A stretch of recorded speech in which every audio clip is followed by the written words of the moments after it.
Merci, Monsieur le Président. Prescott-Russell continuera d'être une communauté unie par ses traditions et ses cultures en marche vers la prospérité de tous ses citoyens.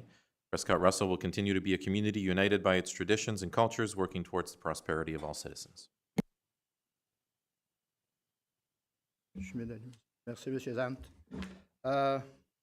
First Nation Land Acknowledgement. As we gather here today, we respectfully acknowledge the land on which we live and work in Prescott and Russell is located on the traditional and unceded territory of the Anishinaabe people, including the Algonquin Nation. We furthermore acknowledge that the territory encompasses the traditional and treaty lands of the Haudenosaunee people, including the Mohawk Nation. We gratefully acknowledge these First Nations for their guardianship of this land, and we honor them. We are grateful for the past, present, and future contribution made by First Nations, Inuit, and Métis people in shaping and strengthening our communities. On va passer maintenant à l'item 3, qui est l'adoption de l'ordre du jour. J'ai besoin qu'il soit résolu que l'ordre du jour soit adopté tel que présenté. M. Zant, M. Lefebvre, tous en faveur? C'est adopté. Déclaration d'intérêt pécuniaire numéro 4. Il n'y en a pas. Pétition, délégation 5.1. On va aller à Catherine Woods, Pivotal Momentum Incorporated, rapport sur la revue de la prestation de services au Conseil des comtés unis de Prescott-Russell. Et je vais d'abord laisser la parole à le DG, M. Parisien. Merci, Monsieur le Président, membre du Conseil. So this morning, as you see, it's a culminating point where we present to you a report that started more than 1.5 years ago when Council gave direction to our group, being all 9 CAOs, including local municipalities and the counties, to undertake a service delivery review. Some 13 months ago, Kathy Wood from Pivotal Momentum, which will speak with you this morning, brought an update in March of last year where she requested to deep dive her in some of the issues that she presented to Council in her update. So we did just that, and I'm going to say this is the first of an exercise that hasn't been done in a very long time. As you can see, all of my colleagues from the local municipalities are at the back this morning. I want to thank them for showing up, but I also want to thank them for having open and frank discussions on where we think things are at and where we think things should go. This morning before you, Kathy Wood was the one that gathered the information, the one that made sure that we were having these meetings, that's done a number of key researches for ourselves. So I'm going to ask Council not to shoot the messenger. Kathy is simply the one that produced the report based on the discussions we had with all of the CAOs.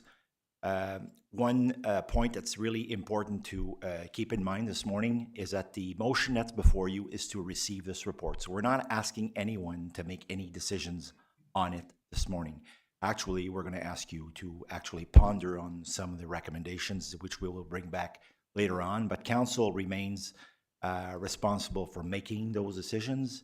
And if it wants to move forward on some of these recommendations, then Council will have that liberty to make those discussions.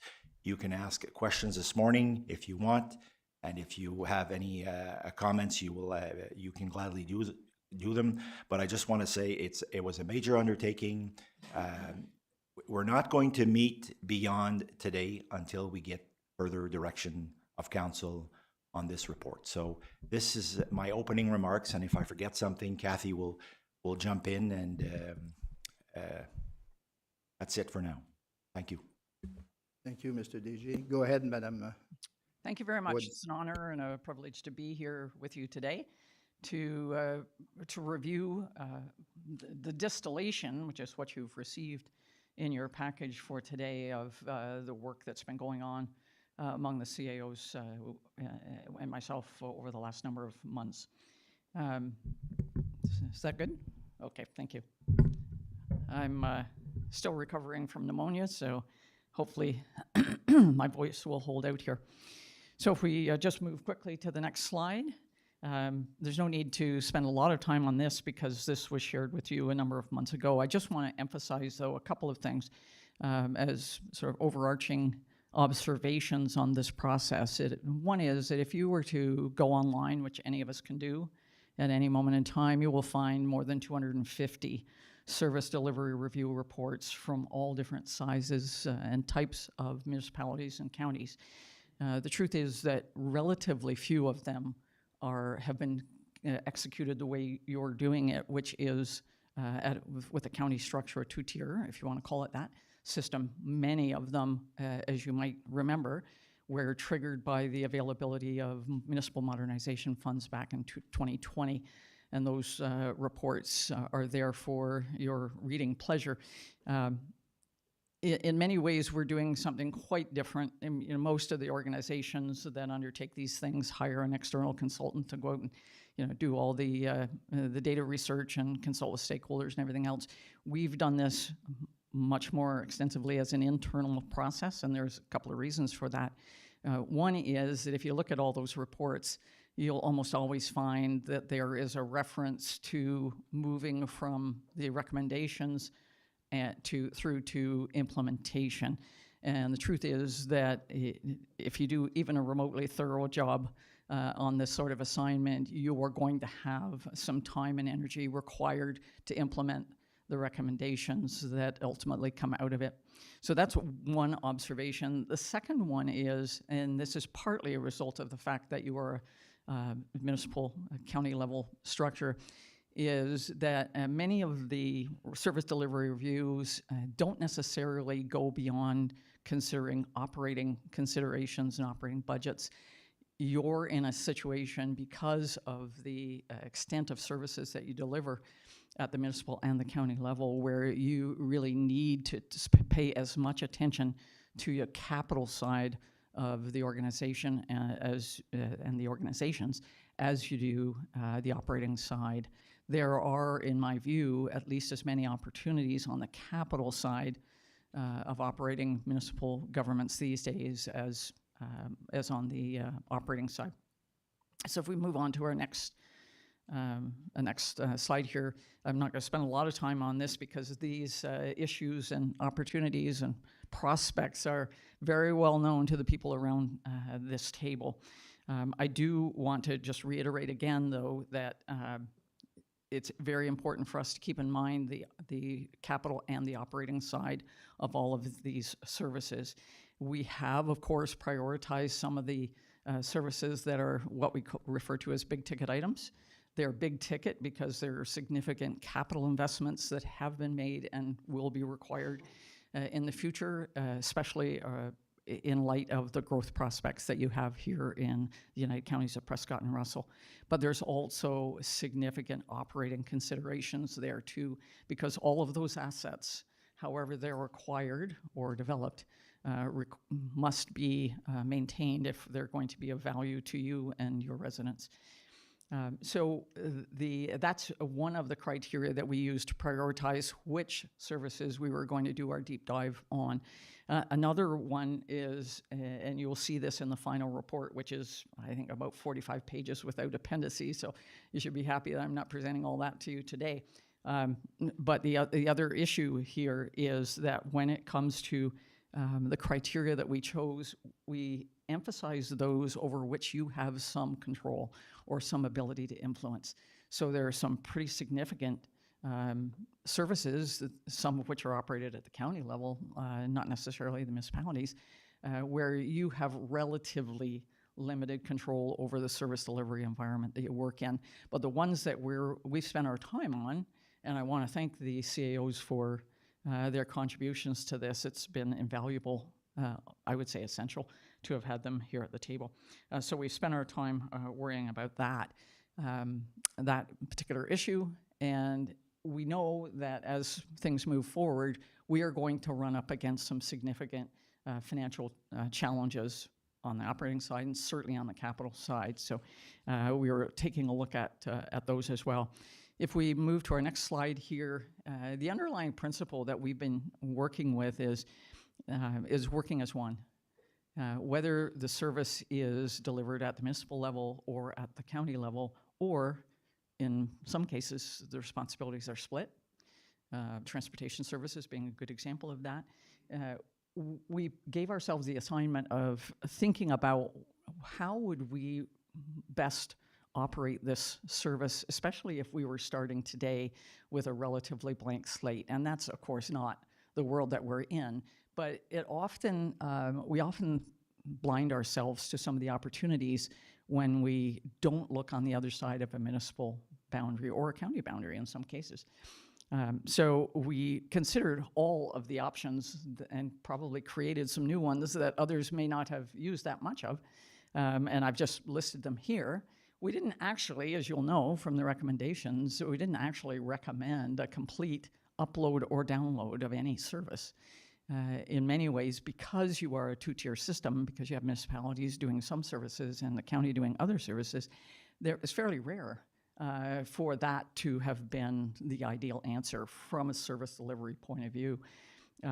So you will find, and I'm sure you've already seen in the recommendations, there are a lot of hybrids in here and a lot of suggestions for how we could work together moving forward that I think would bode well for everyone. Next slide, we'll go through quite quickly here. I'm not going to dwell on this. This is a pretty standard approach. With the exception, I would say, that we were probably a lot more agile as we went through this process, as we got new information or gained insights from external experts or so on. We redoubled our efforts to go back and take another look at things and say, is the way we were heading, is that still the right way we would want to go? So to follow on Stefan's point to you, what we're going to share with you, and I hope we can have some good discussion about today, are the recommendations that reflect our collective wisdom about how we might work together more effectively in delivering services across the United Counties area. And if we go now through to, I think we can skip this one. It's, so we've identified 6 areas here that are shown in red. The final report will list all the services we did not prioritize, and I'm sure you could rhyme them off. But it doesn't mean that at some point you might not come back and take a look at some of the others, but for the reasons I've mentioned, these were the ones that we prioritized for our purposes in this process. Next slide. So I'm going to go through each of these fairly quickly, because I'm assuming that you've had a chance to read through the documentation. And so this just lists the 6 areas that we focused on. And I would draw your attention to the note at the bottom. This is the collective wisdom of our CAOs at this point in time, supplemented with external advice and guidance and information from other sources. But no one has anointed any of these recommendations either at this venue, at the county council, or any individual county council or council members.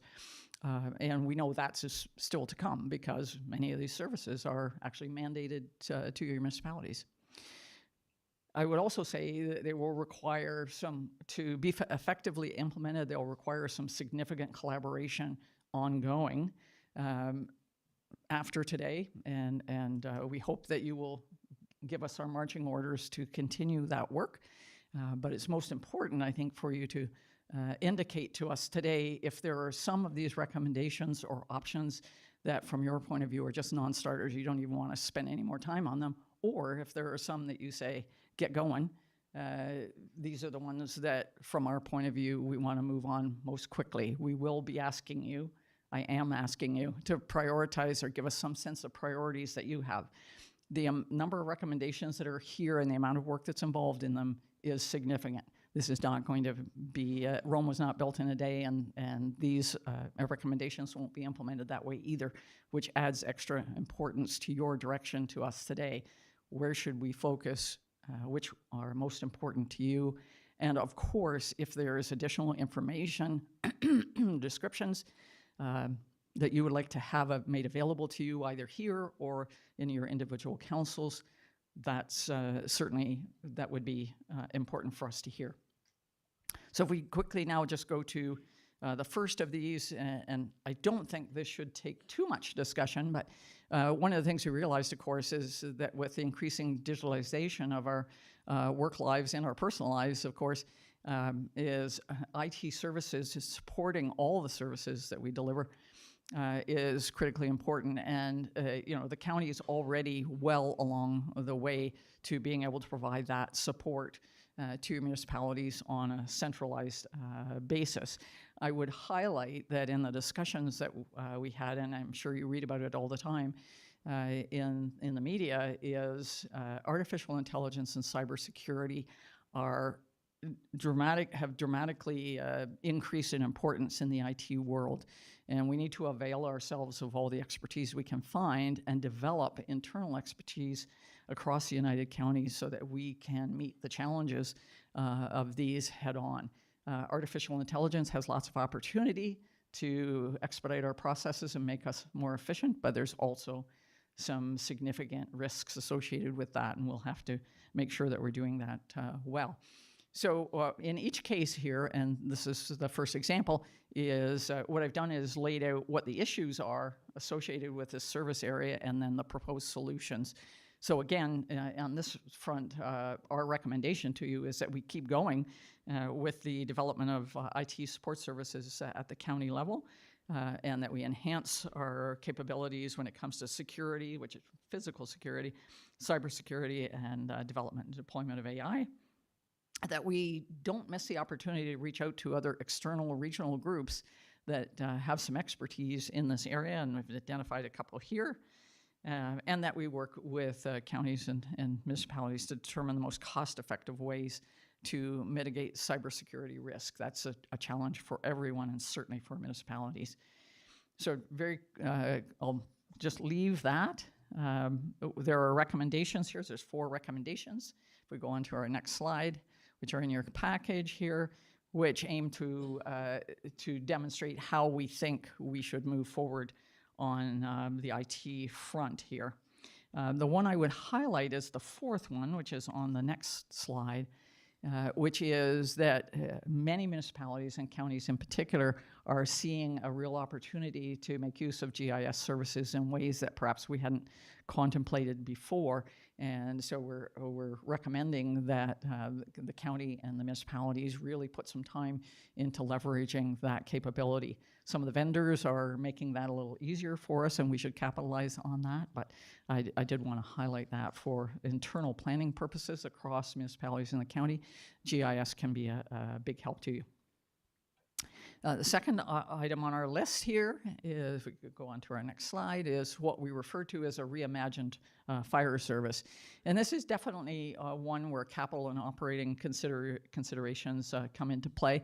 I think we can all agree that the history of municipal fire services has certainly built up some extraordinary capability and is delivering very well on the commitments of service response times that we have with our residents and our businesses and so on.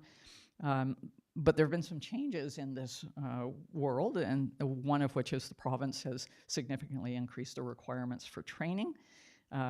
Some municipalities are now facing some big capital investment requirements if we continue to work independently, which is the way we have mostly been working. There has been a little bit of a start or toe in the water in terms of multiple municipalities working together and delivering fire services, but that is far from complete.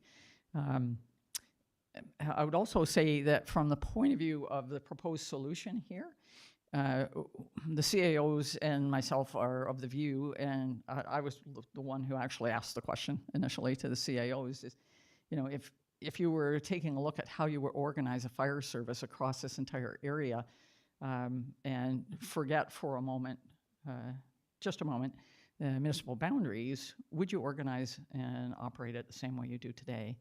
And our conclusion is probably not. There's probably some opportunities that we have that are available to us that don't require, for instance, municipalities to give up their decision-making when it comes to the service levels and the level of service they operate in their communities. But there are some significant, I'll call it cross-border opportunities here. So one of the steps that we took in this process was to commission an external expert to complete a fire station location study. That's been received now. The CAOs are going through that.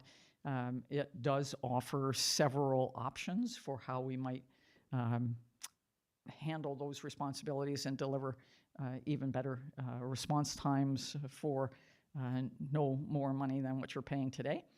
And so that's part of our proposed solution, is to make sure that we dive deeply into that and extract all the value that's in there, because there's a lot.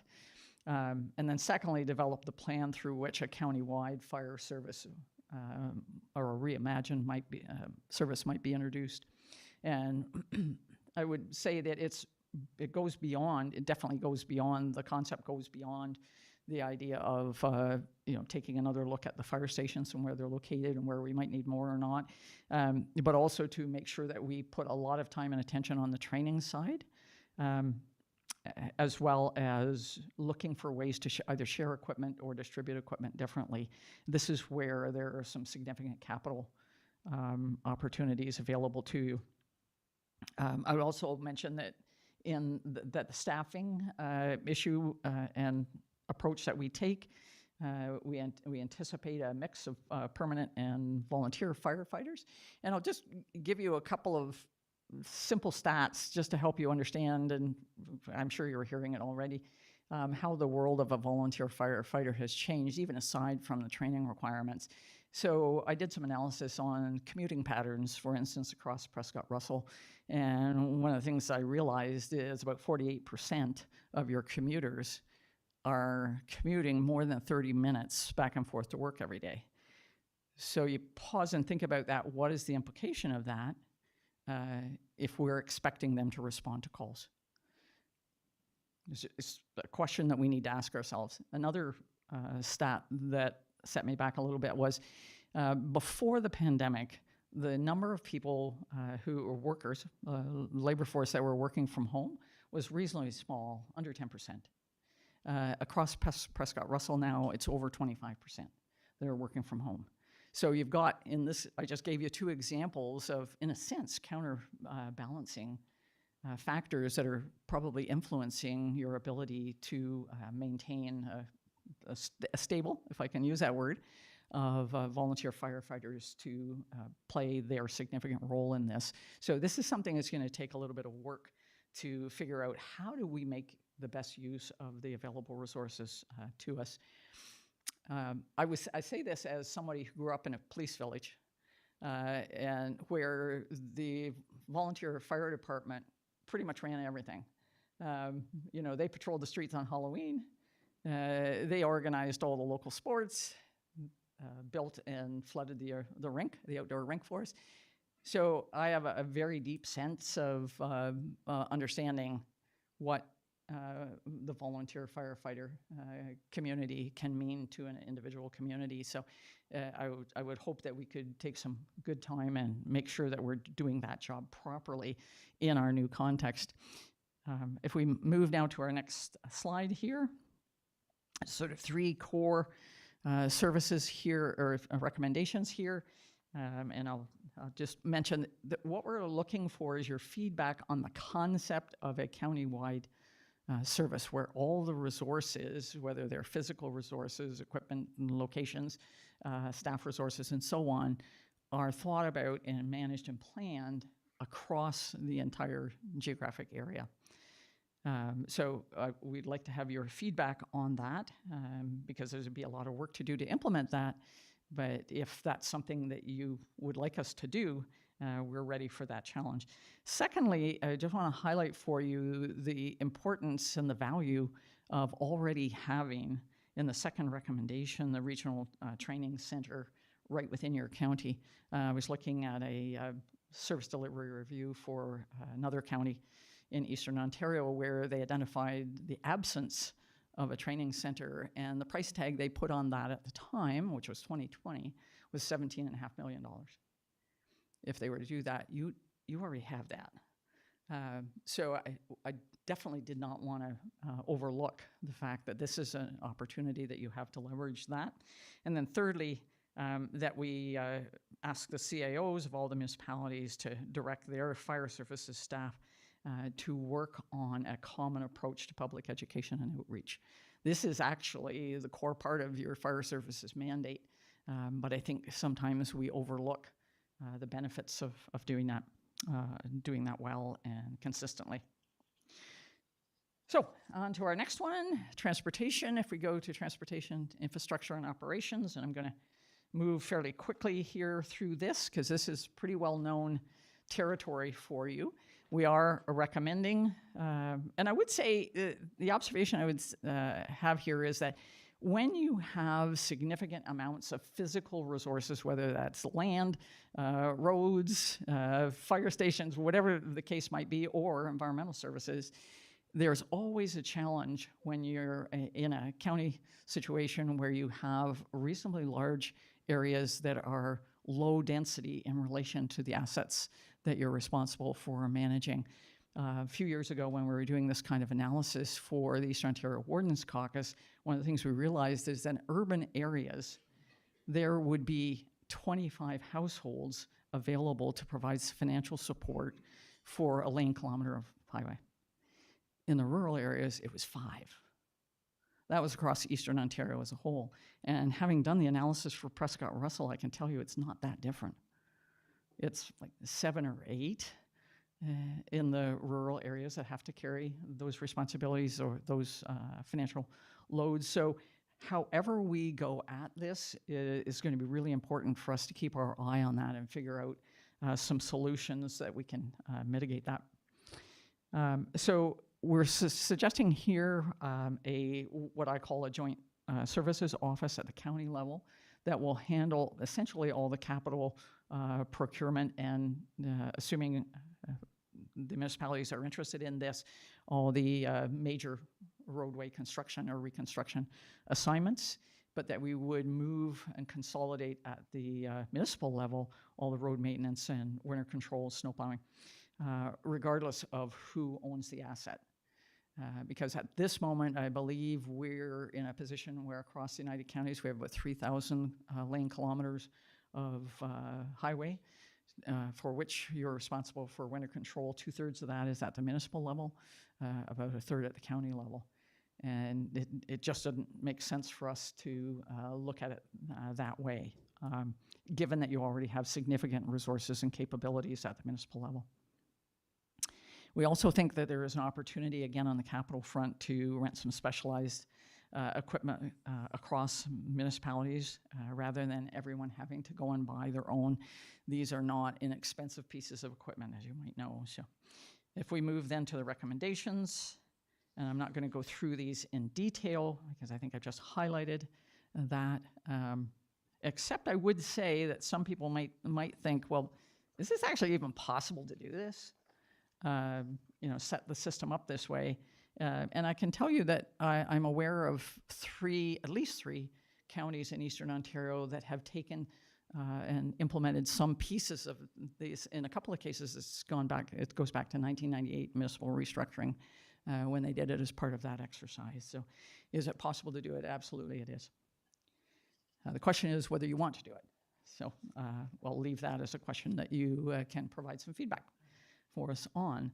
The next one is the environmental services infrastructure, which is probably the most growth-oriented set of recommendations that we have before you today, because the capital costs of providing water, wastewater, and sewer have not gone down. And again, in many of your communities, you're struggling with ways to try and provide this, not just for housing, which we're all aware of the challenges there, but other ICI, industrial, institutional, and commercial development. And without cracking that nut or solving that problem, your growth and development will likely be constrained because you just can't offer that service. There are some new, they're relatively new opportunities available from the point of view of the business models that we would use. But there's also, it's going to be very important for us to be very careful about how we pursue those so that we make sure that we're doing that in a way that meets our needs as the United Counties. So I'll move on through that and then just skip to highly qualified personnel, which is the next, if we go through a couple more. Keep going here. There we go. Okay. So one of the very first topics that came up in our discussions was the challenges that we have as municipalities and as a county, and this is not unique to Prescott-Russell, in finding highly qualified personnel. And, you know, most of you will be familiar with and know very well the examples that are shown on the left-hand side here. And what we tend not to think too much about is, first of all, the costs associated with having to replace people when we lose them, which means retention can be a very important factor here, and we need to be creative in how we retain good people. But also from the fact that when we have staff shortages, it can slow down our internal processes, and especially on the growth and development front. We can't move things through as quickly as we would like. And do a good job on that. So we've proposed some solutions here, which are essentially creating an HR team across the United Counties area for any of the municipalities that want to be part of that, so that we can share some human resources. I know just from listening to CAOs and others here at the United Counties, you have some real gems across the municipalities and at the county level, people with expertise that others rely upon when they're really worried about whether they're proceeding in the right way. And my recommendation to you is to formalize the availability of that process so that you can all benefit from that, and you don't have to sort of take those kinds of risks. In moving forward in a way that you might not have 100% confidence in. So I'm not going to say anything more about that because I think the recommendations should be self-explanatory on that front. There's 5 of them there. And then the last one, the last issue is shared procurement. And again, this is something, and I called it revisited because we've all been part of efforts across the counties and within counties to make the most of shared procurement opportunities. There are some changes now, and there's been some disruption in our marketplaces, which is probably going to continue for a while yet. But we think that there are some opportunities to bundle together some of our capital expenditures, transportation being a good example of that, and pool together some tenders and purchases, including on the services side. Most of you will probably know that AMO now has something called Business Services LAS, which I think has 55 different areas of shared procurement. That's really what it is, which I think we've taken a look at, but they're adding to it all the time. So we might want to keep an eye on that to see if there's some opportunities there. And then if we just, I think, go to the last slide, which is our question and answer session. And I'd just like to give you an opportunity to provide some top of mind thoughts on have we prioritized the services in a way that makes sense for you, that you support or agree with, or do you want to give us alternative direction? Do you agree with the descriptions and the proposed solutions that I've laid out for you here? And then, given the very large number of opportunities that we've identified, which few would you direct the CAOs to prioritize in the coming months, if any? So I'm going to pause there and just invite your feedback and your comment. As Stefan said, we're not looking for a formal approval today of these specific recommendations, but the CAOs I know would be very interested in getting your feedback on what we've developed for your consideration. Thank you very much, Mrs. Wood. So I'm sure we're going to have a couple of questions. So go ahead, Mayor of Clarence, Mr. Zant. I was waiting, I'm going, does he know my name? Thank you, Orda. And thank you so much for your report. This is a lot of food for thought. And there's to Monsieur Parisien's point, it's been a long time coming. We've been talking about this. I'm really thrilled that we actually have some options in front of us to consider. You know, these kinds of conversations are always nerve-wracking in the sense, but I remember, and I don't know the date, and I forgot to ask you because I arrived late, but paramedics is something that was, something that was amalgamated to United Counties. Do we remember what date, like when this was actually done? Mr. Warden, Mayor Zant, that was done in the year 2000, just prior to 1999. Right. Thank you. And so if you look at SDNG, they also operate the OPP. So this is something that is done regularly throughout upper tiers, and that is sometimes could be nerve-wracking. We all have silos because when we amalgamated, we all kept what we wanted to keep. And I think we failed to see that we also have this silo. And so we kind of have to look at what we can do altogether and what we can't. Given certain different ones that we were looking at, such as planning, HR, these are all mandated by provincial rules and regulations that, we don't need 8 different ones. And so I love the fact that this is presented to us. This is exactly what I was looking for. I can't speak on behalf of my colleagues. But thank you so much, and thank you to all the CAOs. I know that this was an incredibly difficult conversations to have, and it's definitely given us some things to consider. So thank you. Thank you, Mayor Zant. I'm going to pass the word to Mr. Robert. Thank you very Mayor much. Roxbury. Thank you very much, Mr. Wharton, and good morning, Mrs. Wood, and thank you for your report. Like my colleague was saying, there's a lot of material here, a lot of things to comment on, and I can just provide you with some brief comments of my own, and I'm sure I'll be able to provide you with some more later on or Yes. as we go forward. One of my concerns basically has to do with municipal service corporations and special purpose bodies, which are different animals.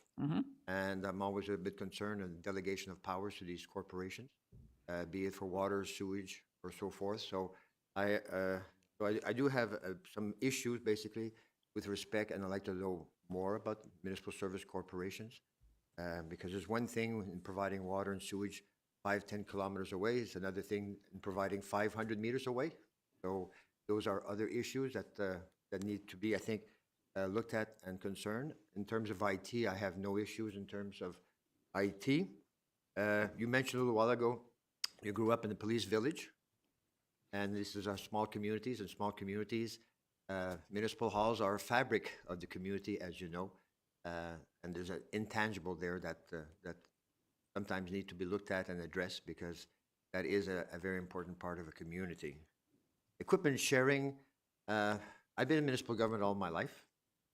I was here early in my career, here at the counties, and I was the third treasurer of West Hawkesbury and Champlain Township at the time. I took an early retirement, but I wasn't expecting to be here on this side of the table. But since I am here, basically, I know a little bit in terms of equipment sharing. Problem is with equipment sharing, most of the time, if one municipality needs it, the other one needs it at the same time.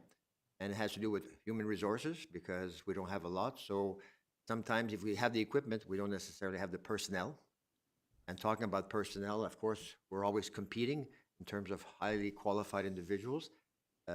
Eastern Ontario has access to our markets or our labor force, but we don't necessarily have access to theirs because of the language. So that's a very important issue, and we have a tendency of borrowing, if I can use that expression, amongst ourselves of personnel, which we need to retain.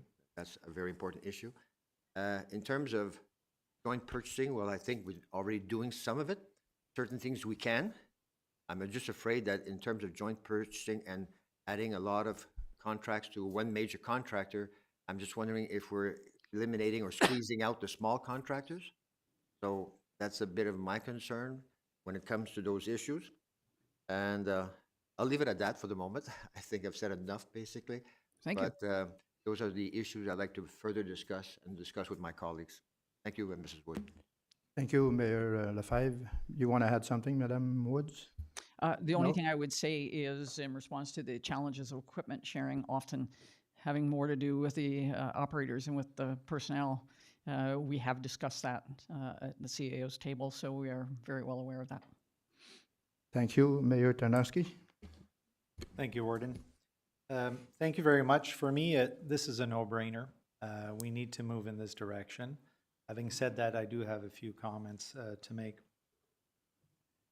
Let's start first of all around the balance between regional efficiency and local economy.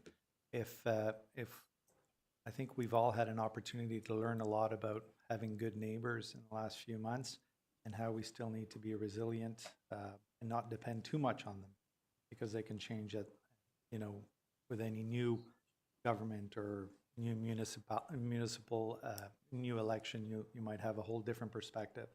And so I would be very cautious, certainly speaking on behalf of our municipality, that anything that we do doesn't expose us to long-term risks around that. So that would be something to address.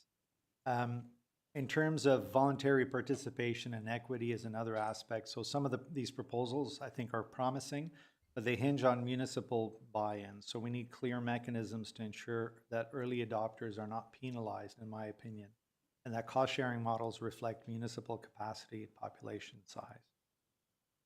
The other aspect, and I know we're early in the process, and I'm fully supporting moving forward, but before we move from concept to implementation on any of these, there's two things. I think we need firm financial modeling. I'm a numbers person at the core, and so that modeling to me has to include life cycle costs on assets, expected savings, and implications for our individual debt capacities. So I think that's really important, especially as we go into municipal service corporations, if we look at those. In terms of prioritizing and phasing, you had asked, I think it would be really important, certainly from a municipal perspective, for us to show some wins before we tackle some of the bigger opportunities that are listed here. And I intentionally said opportunities because I think they are, but we need for our residents some wins to demonstrate the value of this. And so for me, IT consolidation for cybersecurity resilience is a no-brainer. Fire service training coordination, I think, makes sense. Shared procurement for capital-intensive items like roads and fleets, I think also makes complete sense. And if I can demonstrate wins around that to our residents, to our council, I think that opens the door to the more challenging discussions that we'll have, especially as we talk about the fire departments and so on.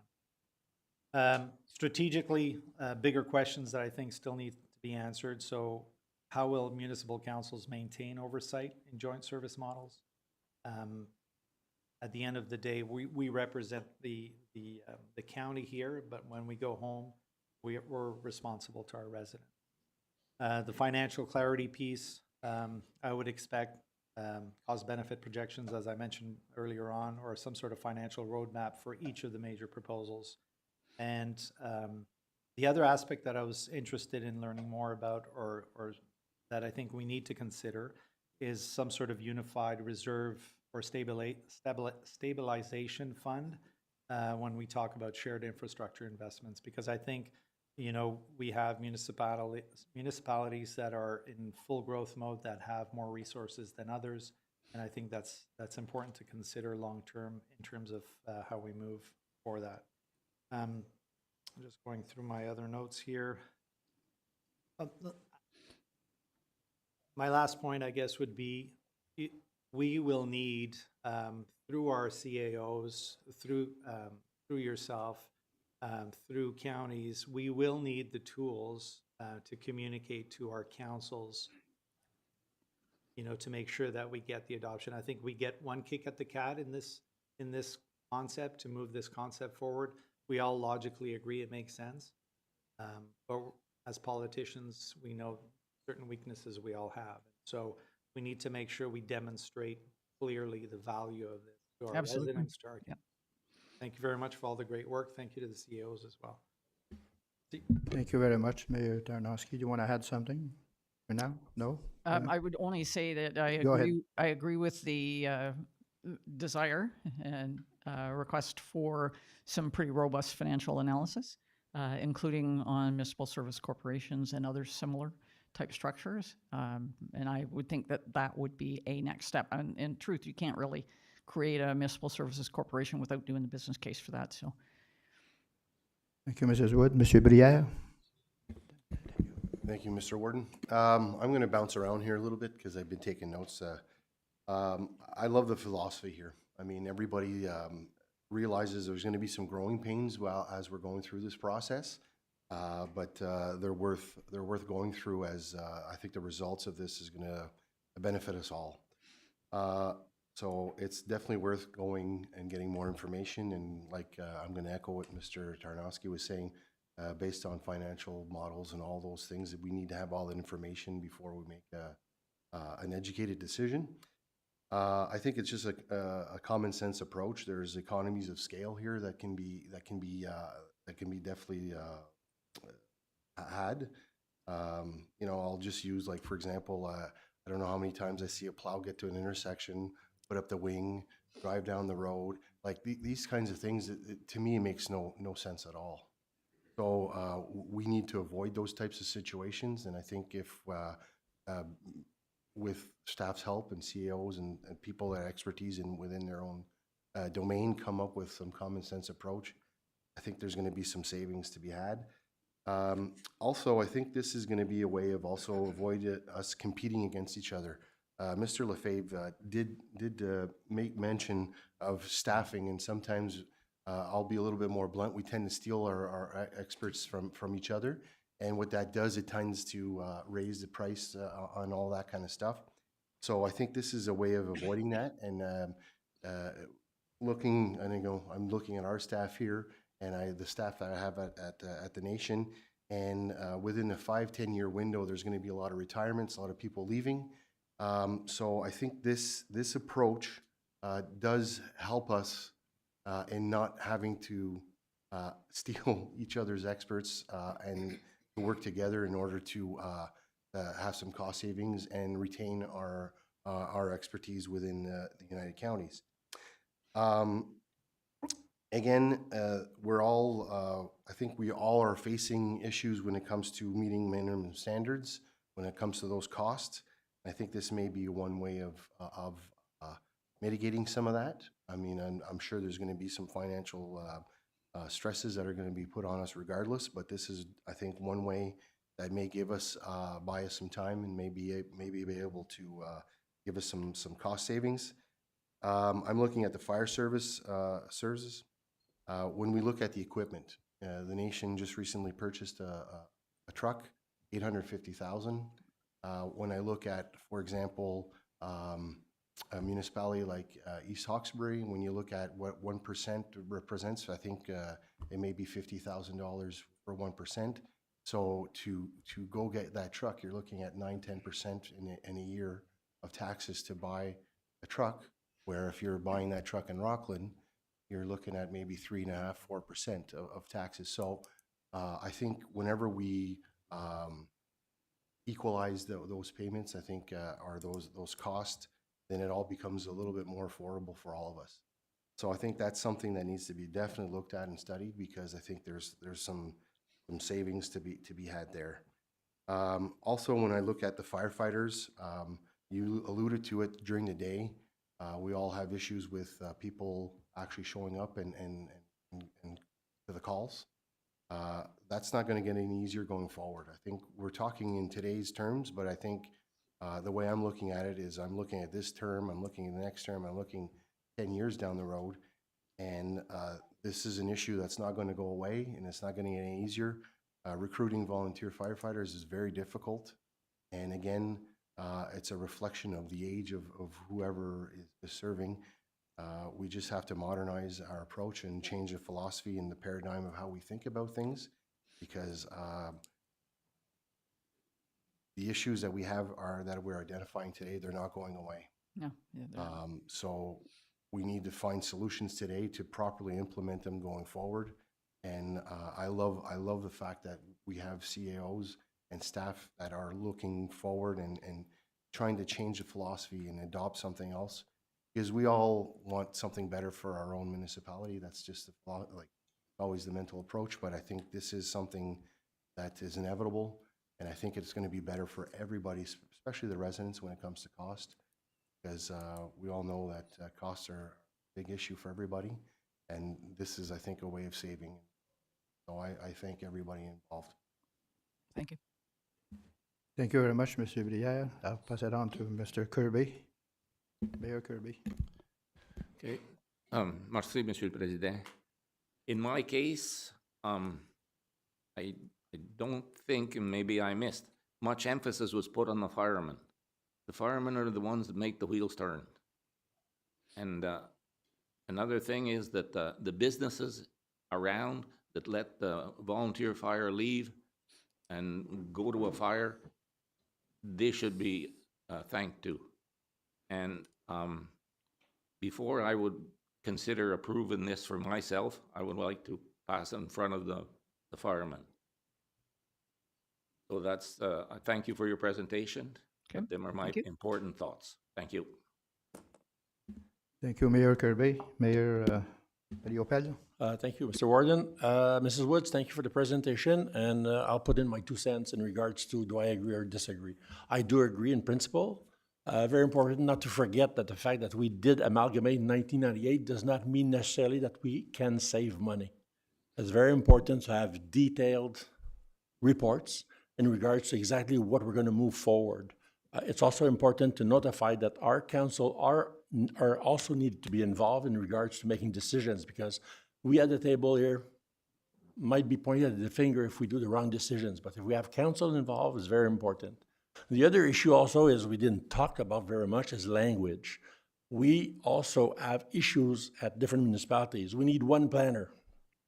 We have to be very specific in the hiring of the HQP personnel in regards to being bilingual. But if we could share this person or this planner with the counties that has bilingual issue or that has bilingual employees, we could also share that person with the township, and then we could hire a unilingual person in regards to the job. So we do have issues. Fire department, also a big, big issue. Is there other comparison that we can do in regards to other counties that has that same issues that we can compare with? Is it cost effective? Is it worth to work in regards to cutting stations, in regards to save a few dollars? I do understand Mr. Brière in regards to his $850,000 truck, but on a 20-year term, it's only 1% for that one time. So it would be for East Osbury once 1% for $50,000, and it could be paid off in 20 years. Those are issues that I would be really concentrated in. It's very important to have a detailed, complete report. It's just like drainage. We just can't make a decision in regards because one customer is complaining because it's not draining well. Right. But we need a full report in regards to make good decisions. Those are my important Thank you. issues. Thank you, Mr. Riopel. I'll pass it on to Mr. Parisien, the DJ. Thank you, Mr. Warden, members of council, and Kathy can jump in or any of my colleagues if they want to. I think a couple of things that we need to keep in mind is for the sake of the mandate that was given to the CAOs, we've accomplished that for now. So we don't have any next steps until we get direction from this council at this point. And there's a lot of information in that report this morning, and there's a lot to ponder upon. Even my own staff have not been privy to this report because I wanted to make sure that everybody got the information at the same time. So I've had some internal discussions with a few of my key staff on some of the findings, and they've told me, we weren't necessarily involved in this, and I told them why, and now they can be because now it's a public document. But your council is also going to have to be made aware of this because, they'll think that the counties are making all these decisions and they're not being involved. And I think there's going to have to be a communication strategy that we'll have to follow to have your members of council involved in the findings or the recommendations that bring this report forward. So I just want to make sure that from my standpoint, and I hope my colleagues agree with me, if not, well, then I'm missing the boat as well, is that we're not going to be moving on this until we hear from this council. So I don't know how much time we need to look and to think. It's a month or two. I'll certainly continue to have some discussions with my colleagues at the local level, and also involve my staff, because I know that, for instance, our treasurer and our public works director are working on something right now to alleviate some of the pressures that you have outlined throughout your own budget processes this year. It's been a rough go at it, and I don't suspect it's going to get easier in the coming years. So all this to say that right now we're going to stay put with this, and we'll probably bring it back at some point to find out which ones you would like us, like we need a priority list at this point. I mean, I'm looking at the tasks. It's humongous. If we have to spend time on all of this, I'm going to have to leave my position and work on this 100% of the time. And I don't think we have the resources right now to undertake everything that's on here. So, and let's be frank, and I'm going to say this, there's an elephant in the room. I mean, this is the blueprint to going to possibly a single tier government. And I'm saying 20, 25 years down the road, 15 years, I don't know what it is. But we have to change the way we do business, because if we don't, all 9 of us are going to hit a wall. So, I've got the privilege of pretty much saying what I need to say as a CAO without offending or being disrespectful. But we're going to need, like Kathy mentioned at the onset, our marching orders from this council. So food for thought, and we will follow up in a few months. Thank you. Thank you, Mr. Parisien. I'll follow up with Madame Mayor Lajoie. Thank you, Mr. Warden. I'm going to bring this closer because I talk quietly. So I think, building on the philosophical standpoint that Mr. Briere brought up, and the concept of amalgamating into a single-tier municipality, I think we need to look at this, because I see that we do have our purpose for this procedure to be done, right? I think we need to have a bigger picture in mind philosophically, and understand where we want to go with more meaning. And I think having that kind of guidance will help us develop our vision, our mission, and our objectives.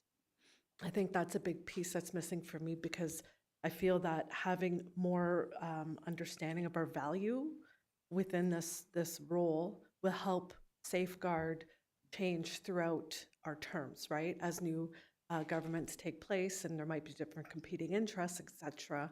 I feel that we need a common thread that will hold this together to prevent it from being torn apart.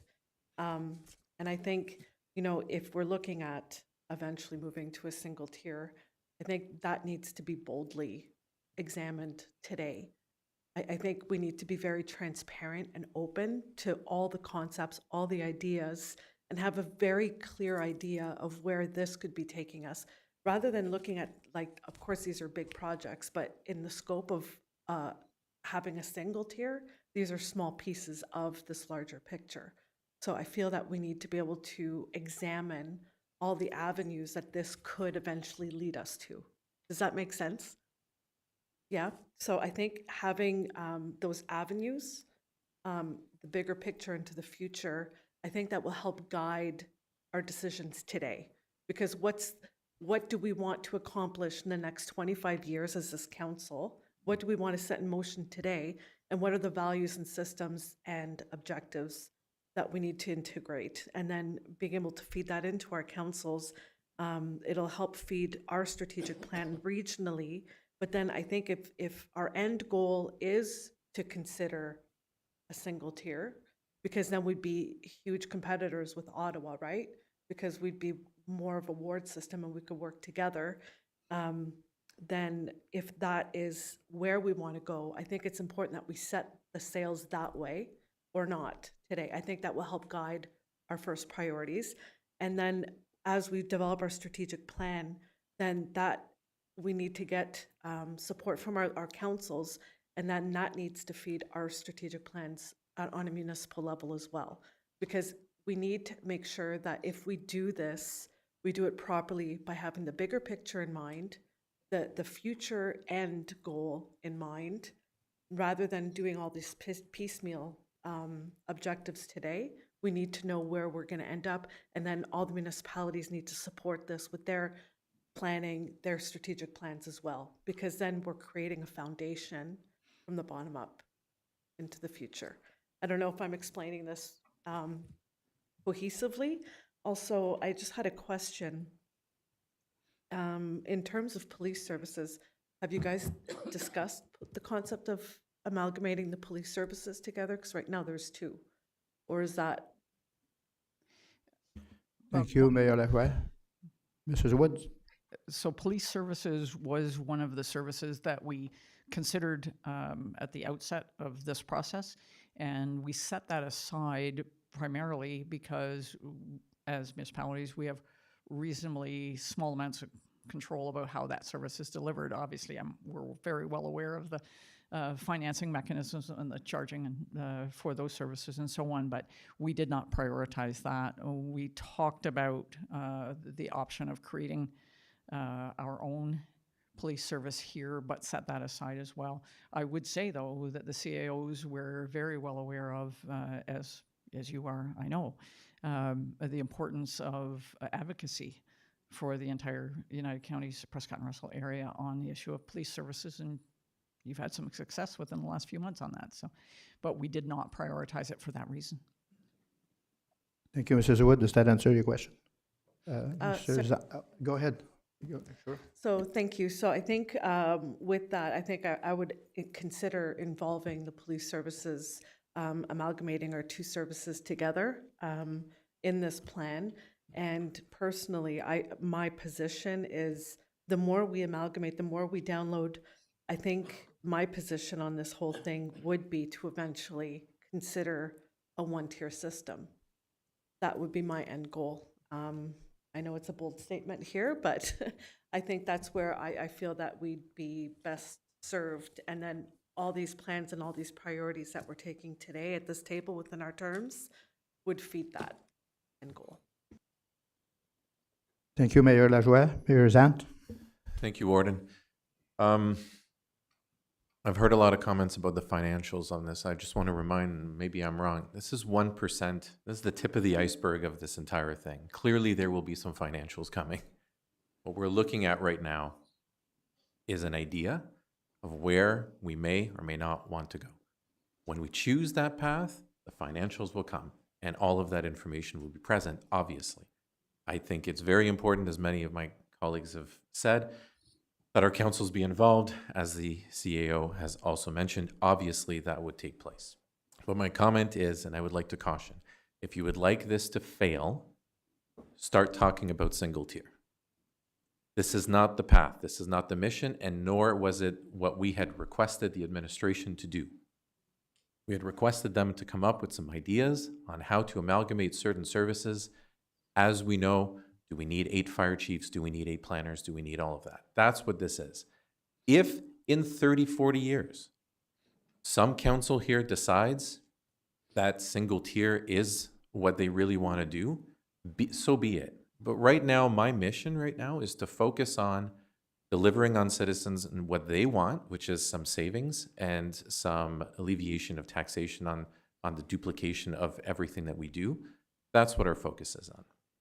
Not single, we shouldn't even be talking about that because it's completely irrelevant right now.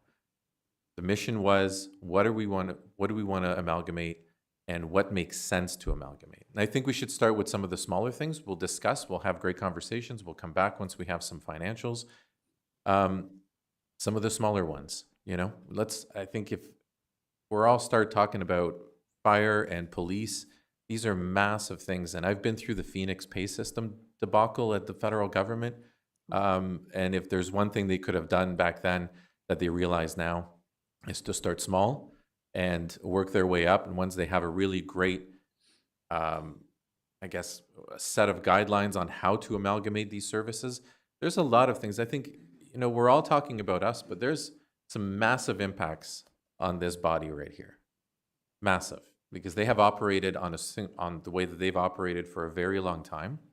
And it's not as easy as to just say, great, we're done, and we're now moving all of our planners up to planning. I can tell you, Monsieur Prévost is going to want to have some conversations on what that's going to look like and how that actually fits into all of our official plans and all of that. There's massive repercussions on all of these things. I do agree it's the right way to go. We have to look that we no longer have a choice but to look at amalgamating certain services. But let's just take a breather, let's just relax, and let's, at the next council meeting, come back as to have a conversation as to which ones we want to just start looking at, get those financials, have great conversations with the administration at the UCPR, come back with all of our deliberations from our own councils, and then we can have those. There's no rush, there's no timeline, there's no plan on having this finished by a certain time. We got one chance to do it, as my colleague said. Let's just take our time. Let's have good conversations, but let's just breathe a little here. This is not a race. But I think I'll just end with this, Warden. Discussing single tier is the worst possible thing we could do right now, because that is not the plan. The plan is to start amalgamating certain services that make sense. Point final. Thank you. Thank you, Mayor Zant. Mayor Tarnowski. Merci, Monsieur le Président.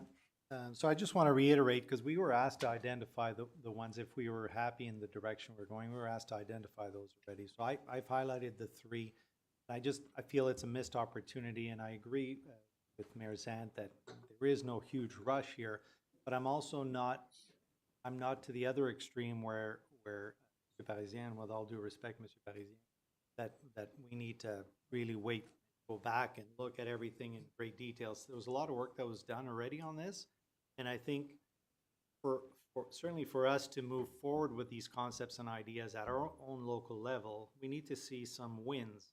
So in order to see those wins, let's look at the low-hanging fruit. We talked about IT consolidation. I think that makes sense to do that, even if it's for nothing else than our risk management. The fire services training coordination, I think, makes sense. And shared procurement, I think those are like bite-sized projects that could demonstrate if this is worth moving forward with. Not the big picture. We can wait for the rest of it. Let's show our communities the value of moving forward. So I don't want to miss the opportunity. I certainly don't mind waiting till the next meeting, but I feel confident being able to give direction here today and trying to explore these smaller ones. And as Mayor Zant said, you know, come back with the financial modeling that demonstrates the value of that. And then the next step is to action. But I just don't want us to bog this down and put it on a shelf and hope, you know, that we pick it up. Thank you. Thank you, Mayor Tarnowski. Mr. Merci, just Kirby? a quick question. Them CEO meetings you have, is the COA allowed to come back and brief council after the meeting? Monsieur Parisien?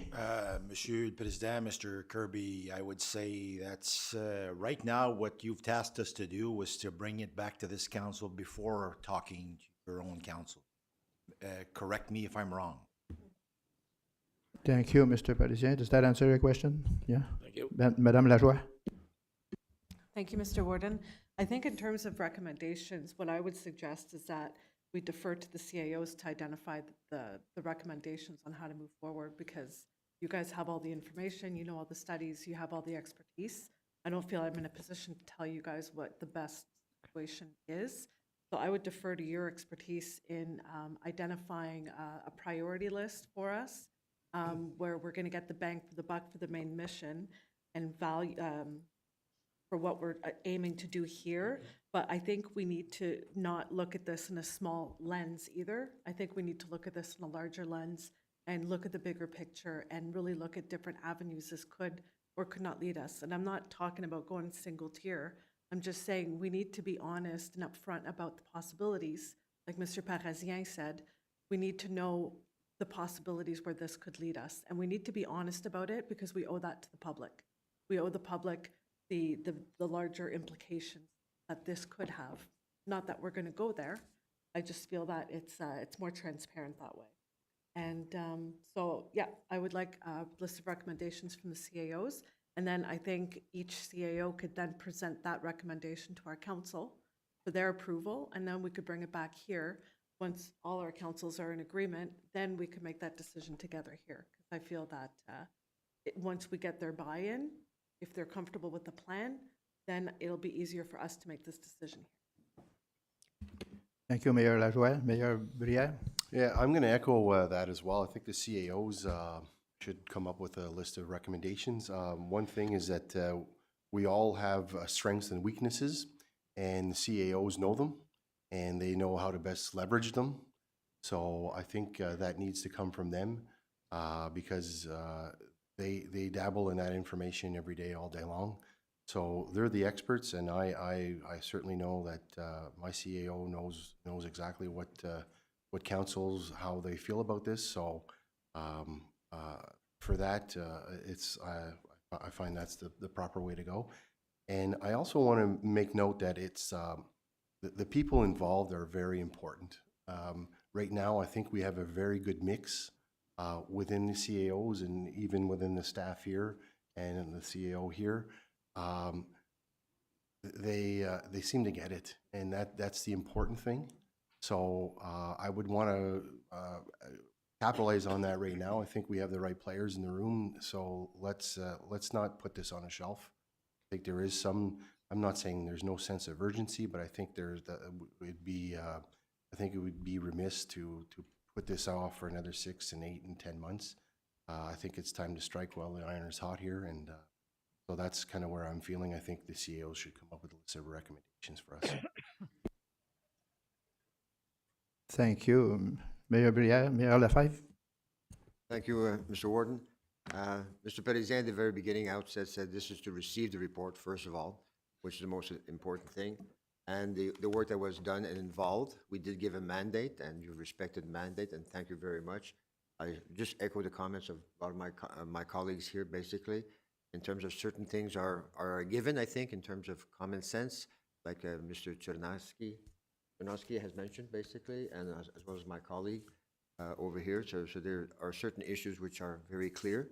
Of course, this is the first time it's being presented, and our councils now are aware of it. Like Mr. Périzien mentioned, it is now a public document. We've lived through, and some of my colleagues, like Mr. Léopel, we lived through amalgamation, which was a different form of restructuration, if we can call it.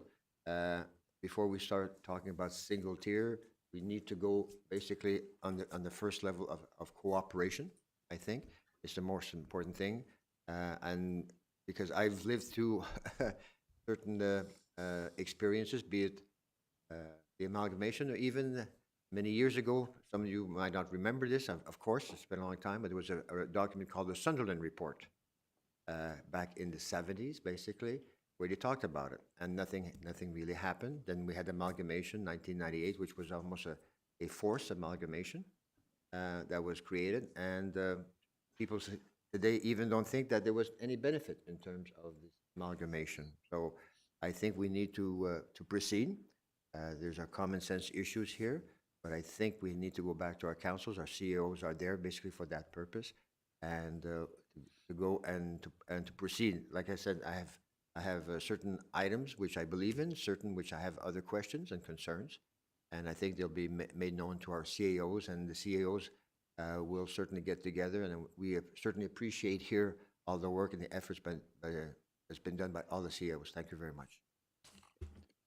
Thank you, Mayor Lefebvre. Any more questions? Do you want to add something, Madame Woods? Nope, No? That's Well, I fine. want to Thank thank you. you Thank first you very for much for your your feedback. presentation. It raised a lot of questions, I guess. So I'm going to read the motion. Be it resolved that the council received the final report of service delivery review presented on April le 23, 2025. Un proposeur, and puis, do you want to add something, Monsieur? Mr. Warden, if you'd permit me, I believe ahead. Mayor Brière and Mayor Lajoie also maybe wanted to add a motion to direct the CAOs to come back with some things. Maybe this would be the good time to do it within this motion. Okay. Go ahead. So I'd like to propose that the CAOs come back with a list of recommendations on how to best implement this plan, and one that we could then divulge to our council. Merci beaucoup. Est-ce que quelqu'un a des questions? Il veut s'avancer au micro et dire son nom? C'est ça? Non? Oh, you're proposing and you're seconding. Tous en faveur? Can we Okay. Be it resolved that the council received the final report on service delivery review presented on April 23rd, 2025. And we can add at the end of that, I can read the whole thing. Be it resolved that council received the final report on the service delivery review and mandate CAOs to submit a priority list to ECPR council for consideration. That work? So I have a proposal, Madame Lajoie and Mr. Brière. All in favor? Adopted. Merci beaucoup.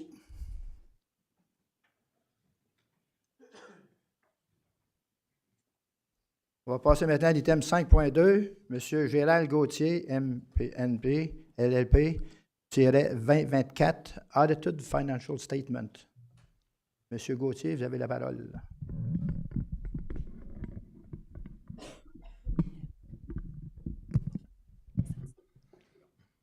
Est-ce qu'on peut prendre une petite pause de 5 minutes avant? Oui, je pense que tout le monde... Alors, on prend une pause.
Bienvenue tout le monde. Je vais laisser la parole à M. Gauthier. Allez-y, M. Gauthier. Parfait, merci beaucoup. Bonjour à tout le monde, aux membres du Conseil, à toute l'équipe. On a terminé notre audit, fait que ça l'a très bien été. Fait que on est toujours fiers d'annoncer ça en présentant notre rapport. Fait qu'il n'y a pas d'item en particulier qu'on a apporté à votre attention.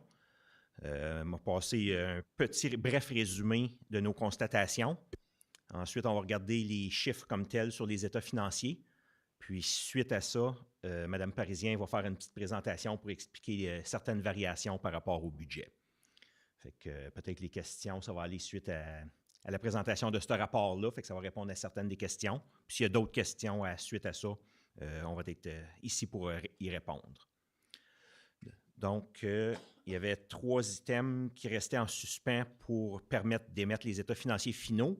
Il y en a un de ces items-là qui est déjà réglé. Les 2 items manquants, c'est la signature de la lettre d'affirmation.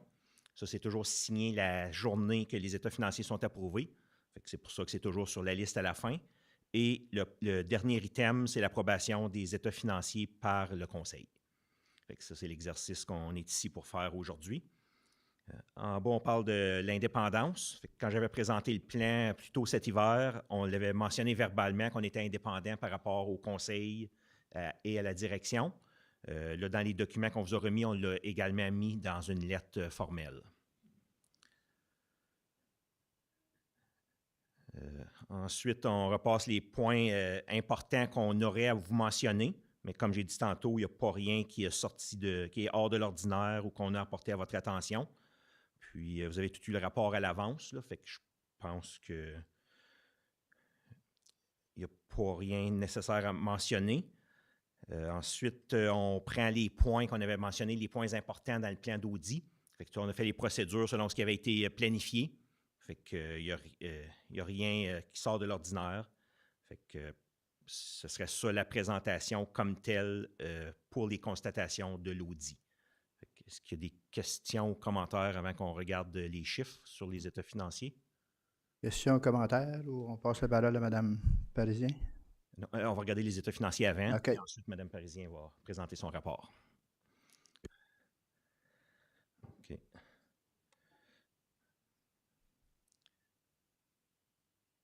Donc, on va aller à l'état des résultats. Je pense que c'est environ la page 6. OK, oui, c'est ça. Oui, parfait. Donc, au niveau des résultats, la première colonne, c'est le budget initial que vous aviez approuvé en tant que conseil au début de l'exercice et non le budget révisé qui était fait par la suite. La colonne du centre, c'est les chiffres réels de fin d'année et à droite, c'est les chiffres réels de l'an passé. Au niveau des revenus, vous aviez budgété 158 millions. Vous avez terminé avec 144 millions. C'est surtout au niveau des subventions ou les paiements de transfert qu'il y a eu des diminutions. Ça, c'est différentes choses qui avaient été budgétées et qui ne sont pas nécessairement réalisées. Au niveau des charges, vous aviez budgété 140 millions. Le chiffre réel a été de 134 millions. La variation suit un peu la variation au niveau des revenus. Donc, ça laisse un excédent de l'exercice de 10 40 350.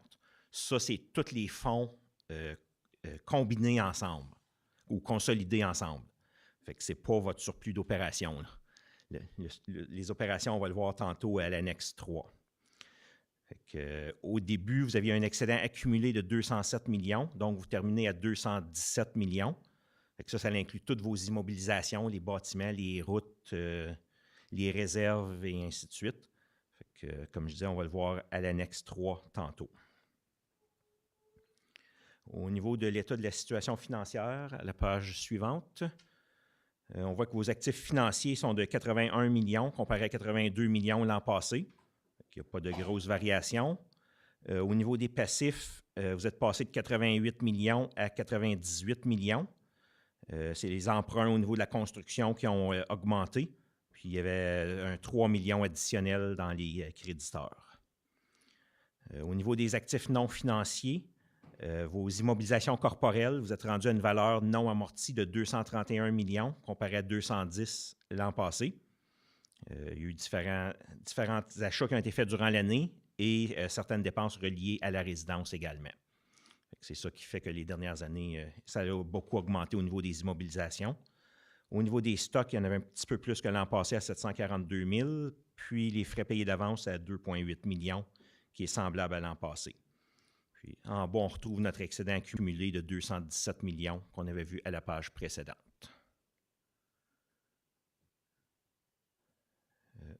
La page suivante, c'est l'état de variation des passifs financiers nets.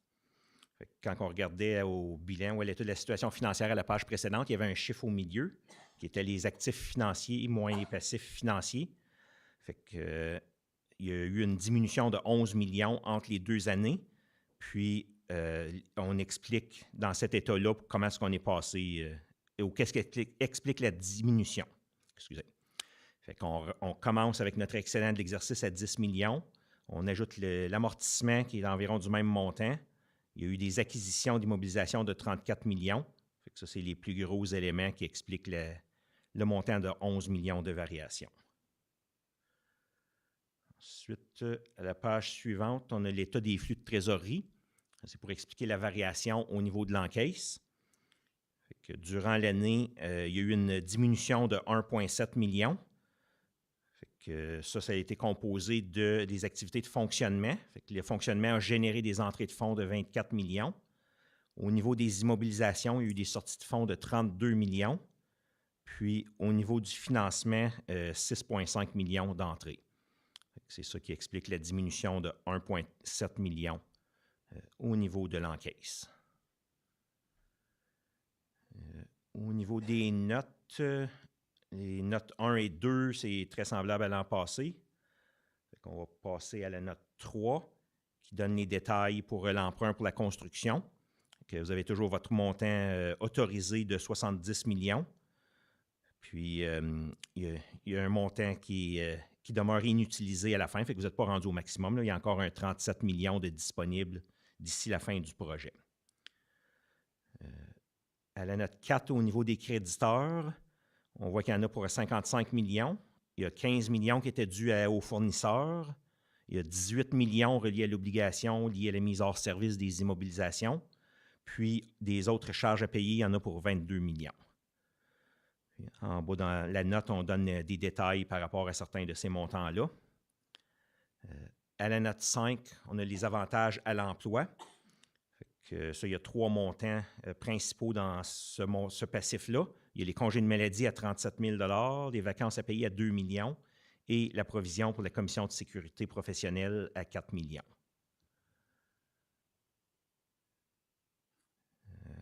À la page suivante, on a d'autres montants reliés aux études actuarielles. Il y a une obligation de 7 millions, puis il y a une perte actuarielle non amortie de 3 millions. Donc, il y a un passif de 4 millions. Puis, en bas, on donne les activités qui ont passé au résultat au cours de l'année. Puis, en bas, on a les assertions. On a le taux d'escompte à 4,5. Puis le nombre de réclamations qui ont été faites au cours de l'exercice à 56. Ensuite, au niveau des emprunts, la débenture elle a été remboursée au cours de l'exercice. Il y a des contrats de location qui restent 2,3 millions à payer. Puis, à la page suivante, on a les versements de capital pour les années futures, pour les 5 prochaines années. À la note 8, on parle de la contribution aux entités non consolidées, qui est le bureau de santé. Fait que la part des comtés pour cette année était de 1 780 000 La note 10, on a les fonds en fiducie. Fait que c'est des fonds que les comtés gèrent, mais qui n'appartiennent pas aux comtés. Fait que donc, ils ne sont pas présentés dans les états financiers. Fait qu'il y en a pour 78 000 en date du 31 décembre. La note 11, on parle du régime de pension OMERS. Vous avez contribué pour 596 employés au cours de l'exercice.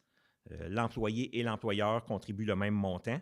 Fait que le montant que chacun a contribué était de 3,3 millions au cours de l'année.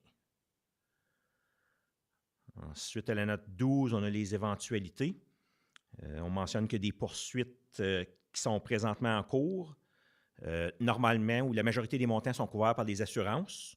On n'a aucun indice à ce moment-ci que les comtés auraient une responsabilité, auraient un montant à payer par rapport à ces poursuites-là. Donc, il n'y a aucun passif qui est enregistré. Si jamais il y a quelque chose qui change dans le futur, au moment où on va avoir les informations, c'est là qu'on va reconnaître la dépense par rapport à ces éventualités-là. Ensuite, à la note 13, on a les engagements. Il y a des contrats de location, exploitation, c'est pour certains locaux puis des équipements, et ainsi de suite. Fait qu'on voit qu'il y en a pour un montant de 10 millions. Fait qu'on a les paiements pour les 5 prochaines années et les paiements pour la période plus loin à partir de 2029. À la note 14, c'est les instruments financiers. Fait que c'est des informations statutaires qu'on doit divulguer à chaque année. La note 16, on a les droits contractuels. Fait que ça, c'est des contrats que vous avez pour des revenus dans les années futures. Fait qu'il y a des ententes de location pour un montant de 256 000 pour le prochain exercice. Il y a un accord de partage de coûts pour la construction de chemins. Fait qu'il y a des montants à venir de 2,7 millions. Puis, il y a une entente de transfert de chemin. Il y a des montants à venir de 1,4 millions. Ensuite, à l'annexe 1, on a le détail des immobilisations qui sont toutes divisées par catégorie. La section du haut, on a le coût. Fait qu'on a les coûts originaux que ça a coûté. On voit qu'est-ce qui a été acheté durant l'année, qu'est-ce qui a été disposé durant l'année et les transferts entre différentes catégories. Fait qu'on voit que ce que les comtés possèdent, vous en avez pour un coût de 415 millions. Ensuite, en bas, la partie du bas, on voit l'amortissement cumulé. Fait que chaque immobilisation, on détermine c'est quoi la durée de vie utile, on l'amortit sur ce nombre d'années-là. Fait qu'à la fin, on est rendu à 184 millions d'amortis. Donc, il reste un montant de 231 millions qui va être amorti dans les années futures. Ensuite, à l'annexe 2, on a les mêmes chiffres, sauf que c'est divisé par département.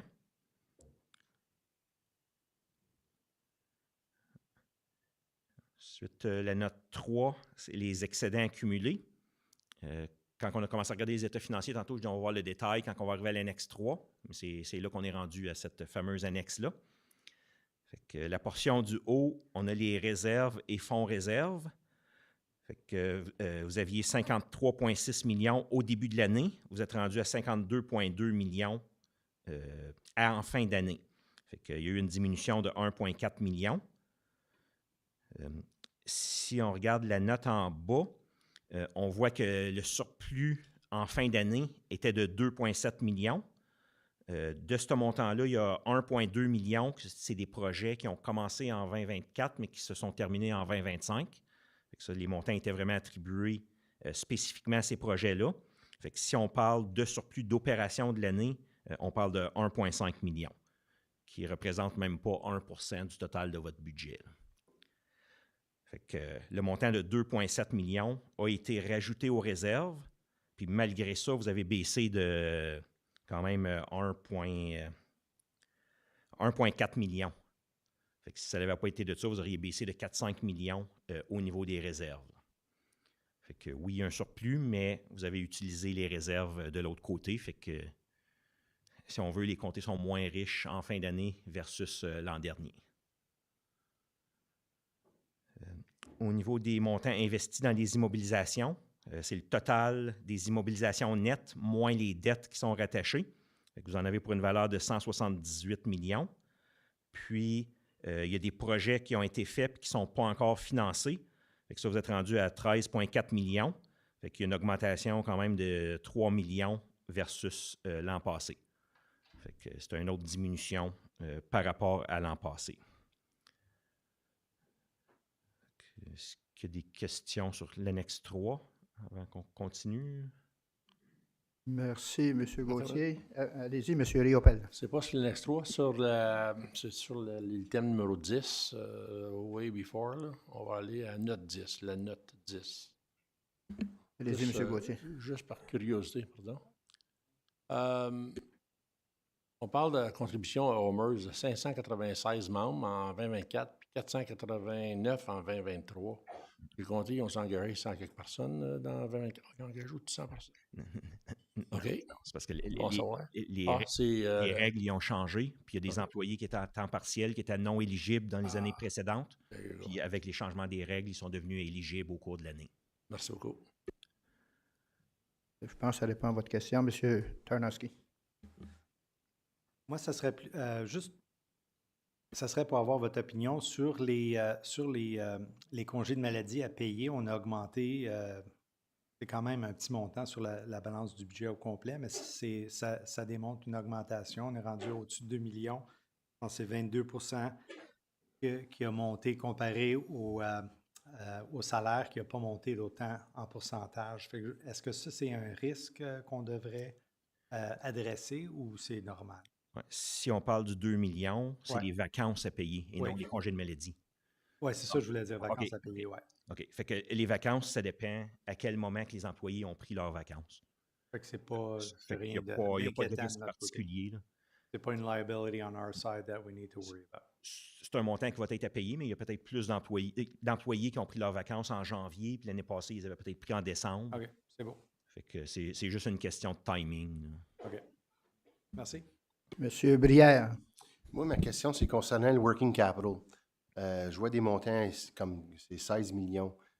Ça, c'est-tu typique pour les. C'est quoi le standard pour ça? Est-ce que c'est élevé pour nous autres ou est-ce que c'est normal ou est-ce que c'est. C'est parce que comme il y a une grosse variation de l'année passée. Je veux juste savoir c'est quoi le standard puis c'est quoi qui est recommandé quand on joue avec les chiffres qu'on joue avec. Là. Merci, M. Brière. M. Gauthier. Oui. Suite aux états financiers, il y a un rapport financier, le FIR qu'on appelle, qui est soumis. Puis une fois que ça a été soumis, la province vous retourne un rapport à chacune des municipalités et au comté. Puis il vous compare avec la moyenne provinciale et la médiane. Fait que dans ce rapport-là, ça va dire où est-ce que vous vous situez par rapport aux autres municipalités de la province. Mais non, ce n'est pas plus élevé que d'autres municipalités ou d'autres comtés qu'on voit là, à travers la province. Merci, M. Gauthier. Ça répond à votre question. M. Lefebvre. Oui, merci, M. le Président. Juste pour ajouter, même, merci, M. Gauthier et aussi Mme Valérie pour tout le travail ainsi que votre équipe là, pour préparer ça, c'est bien apprécié. Et juste faire un suivi à la question de M. Brière, parce que vous avez mentionné le FIR, il y a plusieurs cédules et plusieurs évaluations. Alors, on se trouve dans quelle catégorie d'évaluation quand ça vient à le rapport final du FIR? M. Gauthier. Ça, le rapport, il sort plus tard dans l'année. Je pense que c'est au début de l'automne.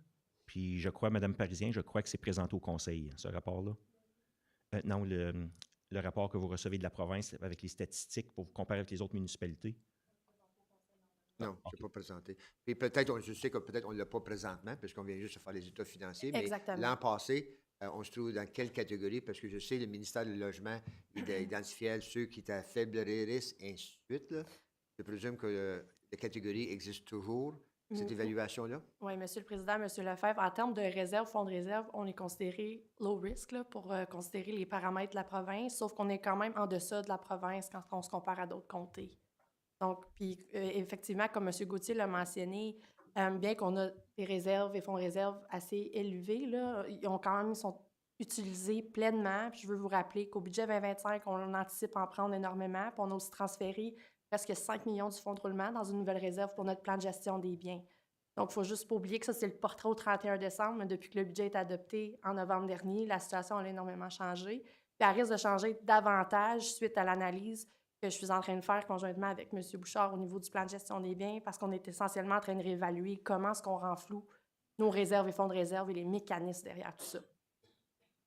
Merci beaucoup, Mme Parisien. Je faisais rien que l'illusion sur un montant comme trésorier, puis dans le temps, le ministère du Logement identifiait exactement les municipalités qui devaient contribuer encore plus aux réserves dans le temps pour aider la municipalité au point de vue prêt et tout. Merci, Mme Parisien. Merci, M. Lefebvre. Autre question? Autre commentaire? Est-ce que Mme Parisien veut rajouter quelque chose? Non? Parce que M. Gauthier avait parlé au début. Que... J'ai une petite présentation à faire, en fait, M. le Président, si ça ne vous dérange pas. OK, allez-y. Bien, M. Gauthier veut terminer.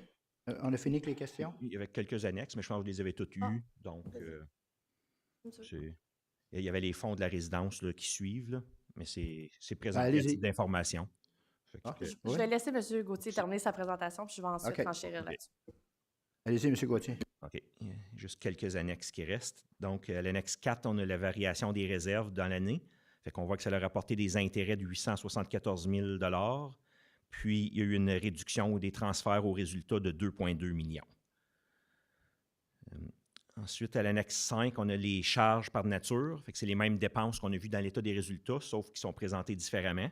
Fait qu'on voit que votre catégorie la plus élevée, c'est salaires et avantages sociaux à 51 millions. Ensuite, il y a les matériaux à 21 millions, les services à 15 millions, les virements externes à 34 millions. C'est les catégories principales. Au niveau de l'annexe 6, on a les résultats à distribuer pour la loi sur les infractions provinciales. Fait que pour l'année, ça leur fait un excédent de 125 900 $. Puis ces montants-là sont redistribués entre les 8 municipalités. Ensuite, plus loin, on a les fonds en fiducie pour les résidents à la résidence. C'est là qu'on voyait qu'il y a un montant de 78 000 $ en fin d'année que vous gérez pour ces résidents-là.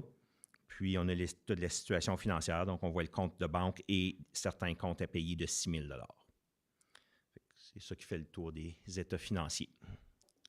Merci, M. Gauthier. Est-ce qu'on a des questions? J'ai là? Non? Fait que je vais passer la parole au rapport de Mme Parisis. Merci, Monsieur le Président, membres du Conseil. Cette année, je fais quelque chose d'un petit peu nouveau. Je voulais supporter M. Gauthier dans la présentation des états financiers pour apporter des distinctions, des nuances séparées par rapport au surplus budgétaire, qui est souvent le chiffre, là, soyons honnêtes, qui nous intéresse le plus dans l'année, notre performance budgétaire. Je tiens à vous rappeler que bien que les états financiers présentent la situation financière ou leur portrait financier au 31 décembre de la corporation, c'est conformément aux normes comptables du secteur public qu'on doit respecter en tant que gouvernement. Ce qu'on voit côté budget, l'impact sur la réquisition et les taxes qu'on va chercher chez les résidents, c'est bien différent. On traite de certaines transactions bien différemment aussi. Puis je pense que c'est pour ça qu'il faut faire une nuance puis le regarder d'un point de vue à l'extérieur des états financiers, si on veut, bien qu'ils sont présentés à l'annexe 3. Donc, au 31 décembre 2024, le surplus budgétaire de la corporation s'élève à 2,7 millions de dollars. Il se compose, entre autres, de surplus budgétaire des travaux publics de 2,1 et puis du reste de la corporation pour 576 000. Extraordinairement, cette année, la résidence, on voit 0 parce qu'elle est en position déficitaire en 2024 et donc se fond au résultat du reste de la corporation. La raison qu'on vous le présente comme ça, c'est parce que notre politique de réserve et de fonds de réserve prescrit des traitements spécifiques pour ces 3 types de surplus-là, le cas échéant, et comment est-ce qu'on les transfère, on les utilise en fin d'année. Je tiens aussi à préciser que d'ailleurs, les résultats de cette année, ça s'harmonise un petit peu plus aux résultats un petit peu plus normaux pré-COVID. Pendant les dernières années, on a vu des surplus assez extraordinaires, considérant la situation dans laquelle on a vécu, la situation dans laquelle on a vécu, puis les impondérables qu'on a dû conjuguer. Mais là, cette année, on a un surplus, je vous dirais, beaucoup plus normal, puis assez raisonnable, considérant l'ampleur des opérations qu'on entreprend à l'échelle de la corporation. Now, how does the 2.7 million surplus distributes amongst each department within the corporation? So it's shown within my slide in ascending order how each department contributed to our surplus. The most important surpluses being from public works, obviously, the general government and taxation. General government usually encompasses HR, IT, finance, engineering, and building departments. So this is like a general overview of how these departments perform during the year. But this is also countered by a few deficits within the corporation, the most significant being from the RPR as well as emergency services. Now, looking at what are the main reasons driving these surpluses, if we look at public works, there's a significant surplus in capital projects altogether.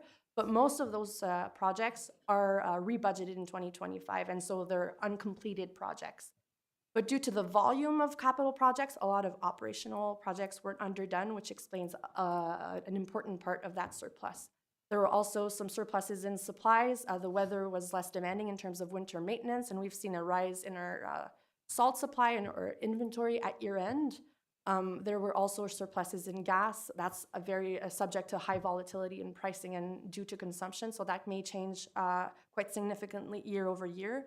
And we've also recovered a revenue that we actually wrote off last year, which is quite surprising, and that was unforeseen. So that also contributed to the surplus for about $200,000. So that explains in majority what happened in public works. For general government, the most important highlights that need to be made are the interest revenues that were made in our bank accounts. The levels within our bank accounts were much higher than anticipated, although the interest rate was lower than what we had budgeted, but we've still encountered a surplus in that regard. And many projects weren't completed or rebudgeted in 2025, so they weren't completed or not done, actually. And in those circumstances, let me precisely say that usually at the finance department, we're quite cautious with that. We try not to tax twice for the same thing. So if something resulted in a surplus in a certain year, we'll fund that same project with the working capital reserve to make sure that it doesn't have a double impact on the taxation levy. So that's quite important to make as a nuance there. In terms of taxation, not surprising. I think every year we see surpluses in that area. As a county level, as a county tier, in the way our taxes are levied, when it comes to cancellation or supplementary taxes, this is the type of information that we basically know at year end. So it's very, very hard to predict. And honestly, our growth this year was lower than in previous years. And it comes to no surprise, COVID had a huge impact on the market.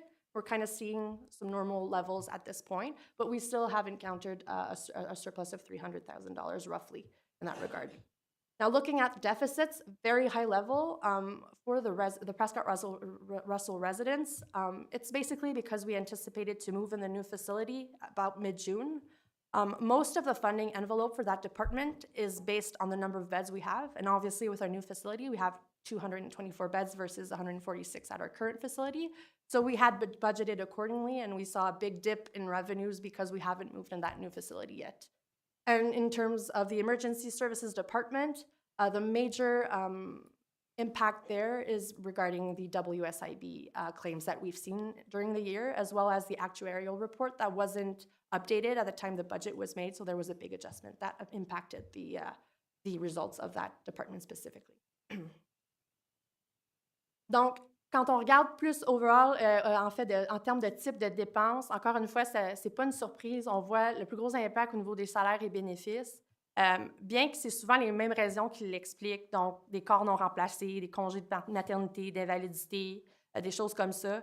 Le plus gros impact, c'est vraiment au niveau de la résidence, encore une fois, puis ça tombe vraiment au niveau du déménagement. Comme vous le savez, notre nouvel établissement va demander un accroissement ou une croissance au niveau de notre personnel. Donc, on a budgété en conséquence, mais comme on n'a pas encore déménagé, il y a un gros impact à ce niveau-là. Il y a plusieurs membres de personnel qu'on n'a pas embauchés encore pour supporter la pression opérationnelle qui va venir avec ce nouvel édifice-là pour 1,4 million simplement au niveau de la résidence. Donc, ça, c'est en grande majorité expliqué par ce département-là. En termes de projets capitaux, encore une fois, c'est au niveau des travaux publics. Pour la grande majorité, c'est tous des projets qui vont être reportés en 2025.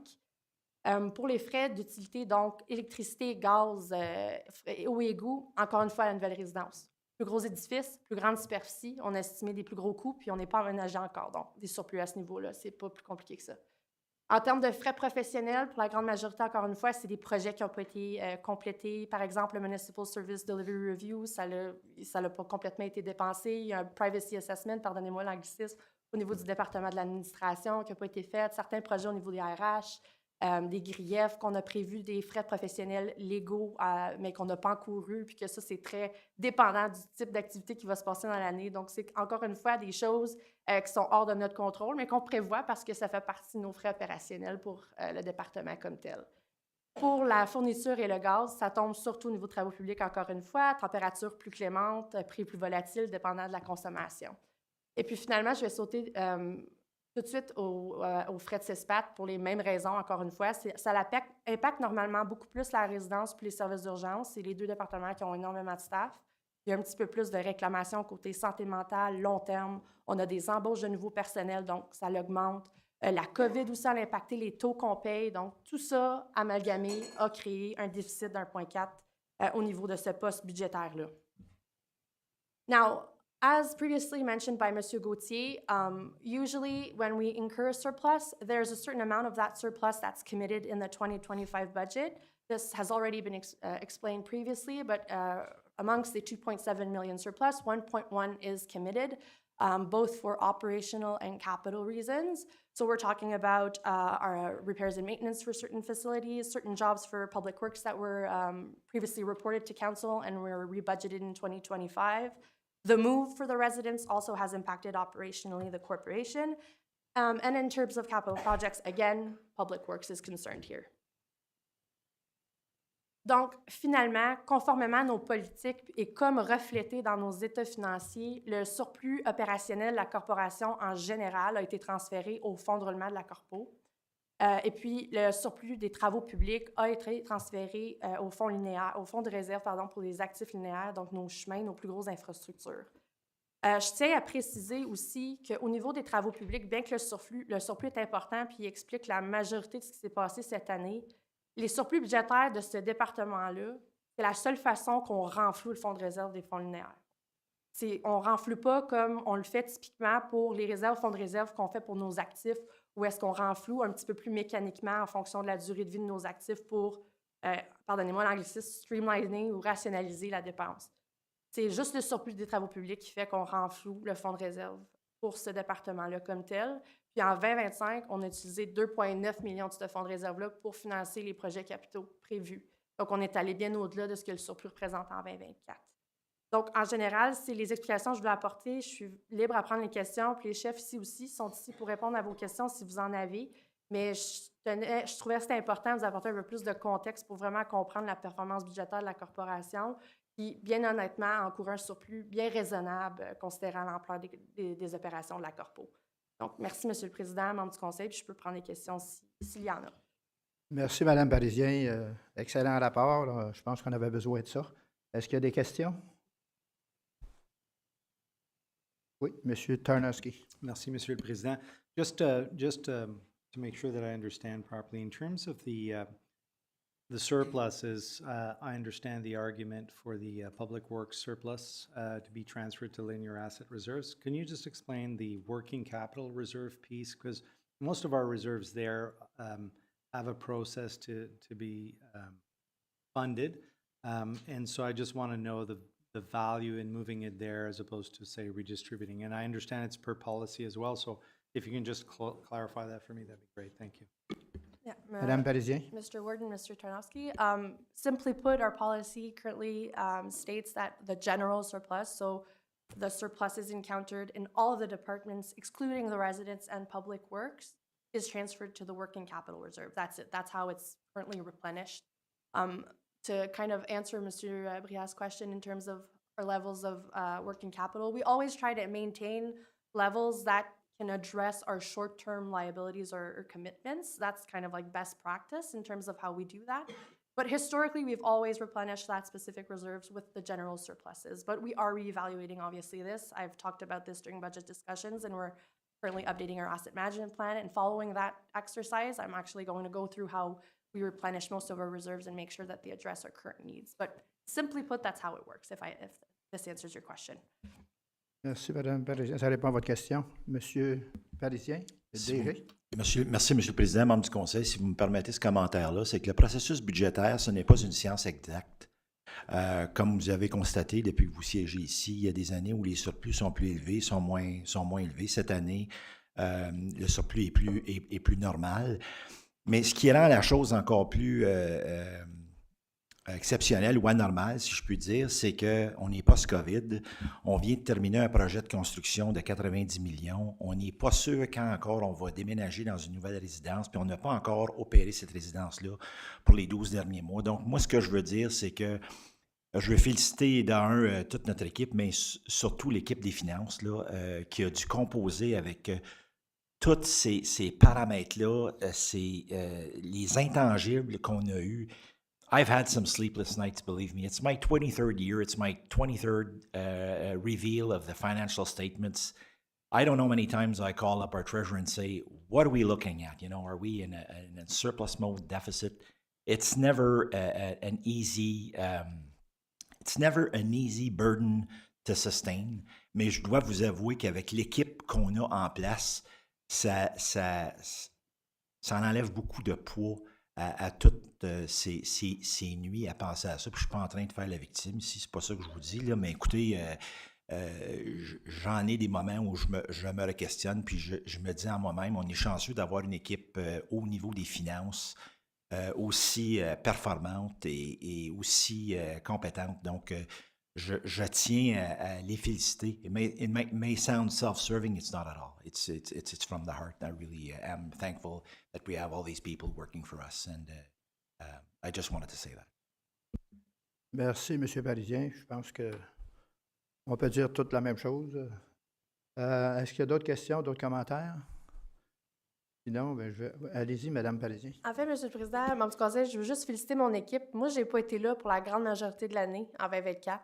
Donc, je voulais sincèrement féliciter mon équipe pour leur travail. Puis surtout, je sais qu'elle n'aime pas, je la mets sur spot, mais ici, puis je vais en profiter. Mélanie Gratton, qui est assise en arrière, c'est elle qui a pris la relève, qui a pris les rênes, puis qui a fait une méchante bonne job en bon français.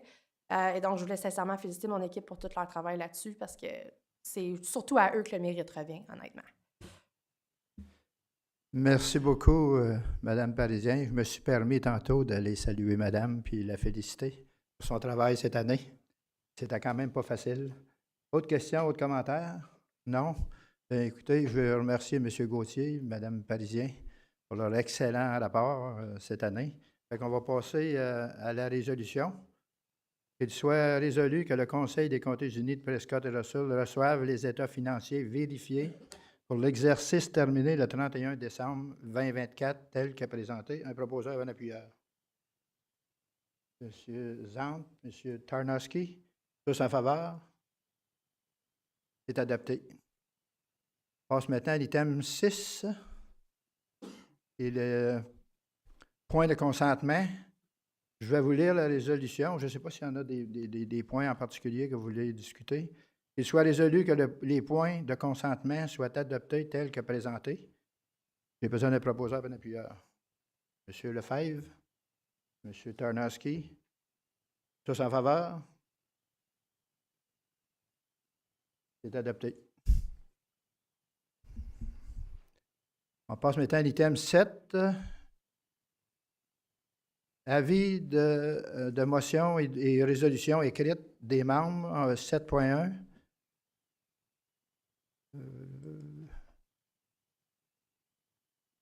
Maire Lefebvre. Fait que je n'ai pas rien d'autre. Est-ce que vous avez quelque chose à présenter? OK. On va aller à 7.1.1. C'est juste une avis de motion. Oui, c'est ça. Je vous demande. Non, parce qu'elle est quand même. C'est proposé par M. Lefebvre, appuyé de M. Brière. Attendu que le plan officiel, je vais vous lire la résolution, qui est quand même long, si vous voulez me permettre.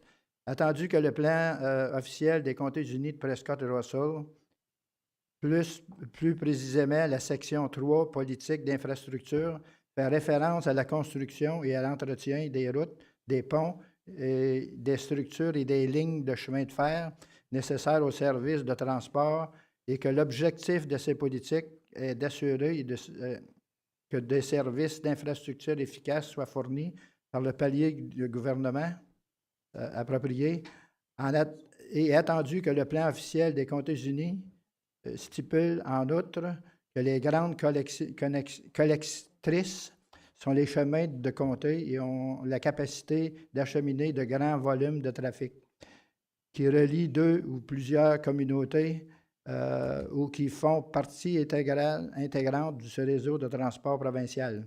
Et attendu que la rue Main de la ville de Hawkesbury, d'une distance totale de 3,3 km seulement, est reliée à ses limites et est est et ouest par le chemin de comté numéro 4 des comtés unis de Prescott-Russell. Le chemin de comté numéro 4 étant désigné comme une route collectrice majeure à l'annexe D, transport et infrastructure du plan officiel des comtés unis. Et attendu que la rue Main sert de lien via le chemin de comté 4 entre plusieurs villes et villages, y compris les secteurs urbanisés ayant accès au pont interprovincial Lonceau.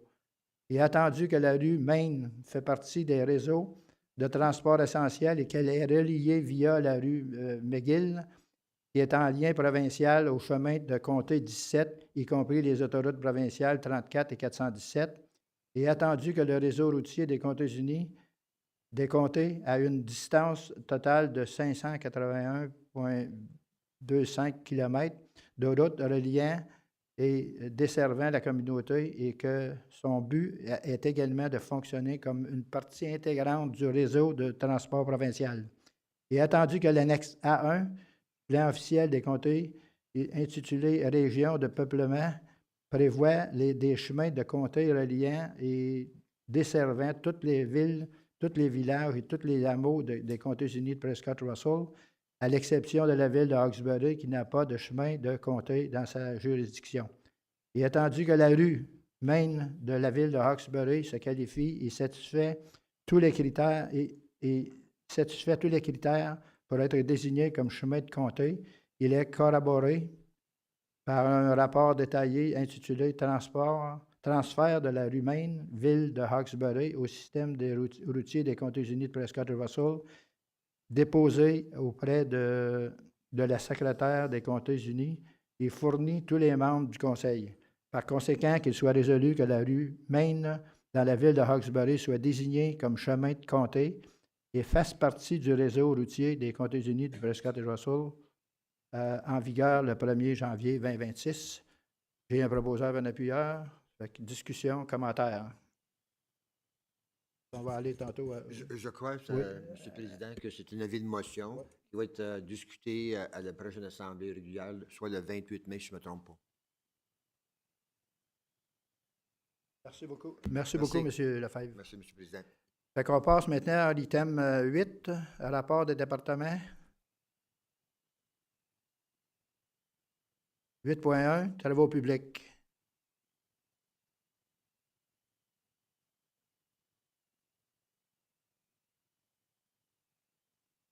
Il soit résolu que le Conseil approuve l'option 1 comme indiqué dans le rapport TP-006-2025. Il y a besoin des proposeurs, un appuyeur. Madame Lajoie. Maire Brière. Tous en faveur? Y a-t-il des questions ou des commentaires? Non? Fait que tout est en faveur, c'est adopté. On passe maintenant à l'item 8.2, urbanisme et foresterie. 8.2.1. UF-001-2025, modification numéro 01 au plan officiel des Comtés-Unis. Oui. Attendu que le rapport UF 001-2025 est soumis au Conseil des Comtés-Unis de Prescott et Russell afin de considérer une demande de modification au plan officiel des Comtés-Unis de Prescott et Russell soumise par la Cité de Clarence-Rockland dans le but de mettre à jour les politiques d'amélioration communautaire, et attendu que le Conseil des Comtés-Unis de Prescott et Russell est l'autorité approbatrice pour les demandes de modification au plan officiel dans Prescott-Russell, qu'il soit résolu que, numéro 1, la modification au plan officiel numéro 1 soit approuvée puisqu'elle est conforme à la déclaration provinciale sur la planification de 2024, tient compte des intérêts provinciaux et représente une planification judicieuse. Numéro 2, en vertu des articles 17 et 22 de la Loi sur l'aménagement du territoire, le Conseil des Comtés-Unis de Prescott-Russell adopte le règlement 2025-19, modification numéro 1 au plan officiel des Comtés-Unis de Prescott-Russell. Et numéro 3, l'avis de décision du Conseil indiquera qu'aucun commentaire ni préoccupation n'a été reçu du public ou des agences. Merci, Mélissa. J'ai besoin de proposeurs et appuyeurs pour discussion. Tarnowski, M. Lefebvre, discussion, commentaire. On passe au vote. Ceux en faveur? C'est adopté. On passe maintenant à l'item 9, période de questions au chef de département. Est-ce qu'il y en a? On passe maintenant à l'item 10, qui est le règlement. J'ai besoin d'un proposeur et un appuyeur avant que je lise je peux vous lire la motion avant. Qu'il soit résolu que les règlements suivants soient adoptés par le Conseil des Comtés-Unis de Prescott-Russell après les 3 lectures.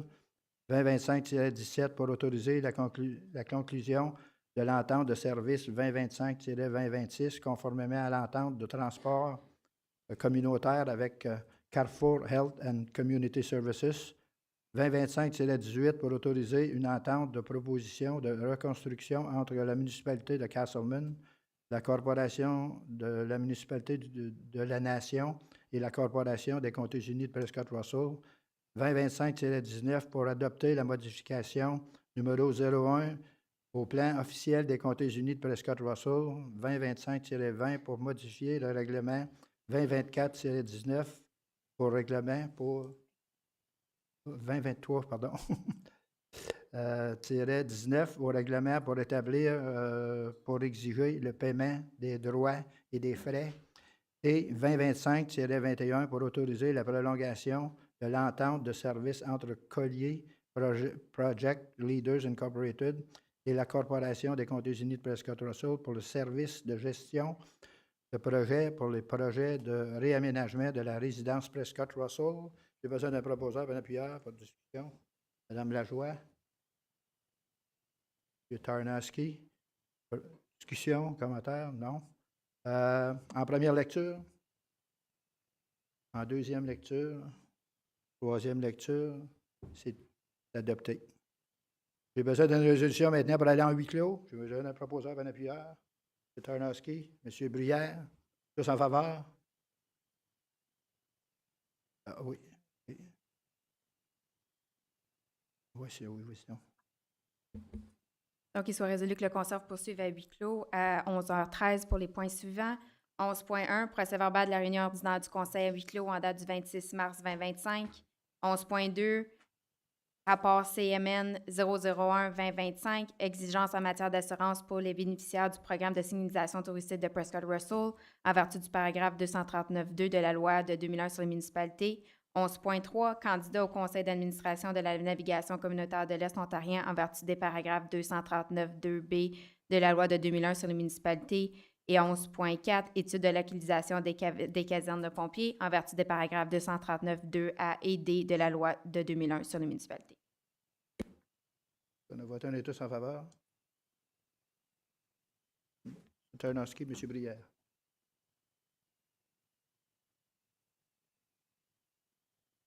On s'en va.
Merci tout le monde. Bon retour. Je vais demander à Mme Cadieux de lire la résolution, s'il vous plaît. So resolution for item 11.1. Be it resolved that the closed session minutes of the regular council meeting of March 26, 2025 be adopted as presented.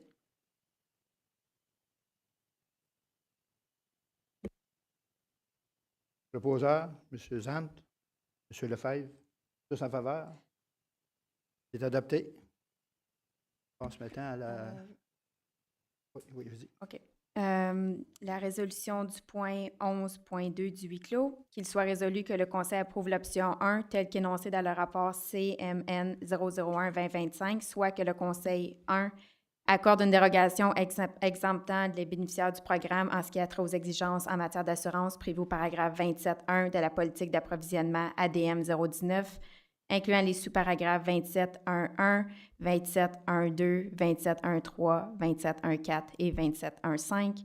Numéro 2, autorise la détermination des exigences en matière d'assurance applicables aux bénéficiaires du programme selon 2 catégories de risques basées sur leur taille et sur leur niveau de risque, soit les entreprises touristiques à faible risque, soit les entreprises touristiques à risque faible à élevé et celles à très haut risque, comme décrit dans le présent rapport, et mandate le conseiller principal et directeur des communications ainsi que le trésorier de définir les exigences en matière d'assurance supplémentaire pour les entreprises touristiques à très haut risque ou celles jugées à risque accru conformément au niveau de risque et aux critères énoncés dans le rapport. Merci, Mme Cadieux. Proposeur appuyeur, M. Kirby, M. Riopel, en faveur? C'est adopté. Ouais. Au règlement? OK, excuse. And the last resolution vas-y. for item 11.4, be it resolved that the fire station location study be received. Proposeur et appuyeur, M. Brière, M. Zant. En faveur? C'est adopté.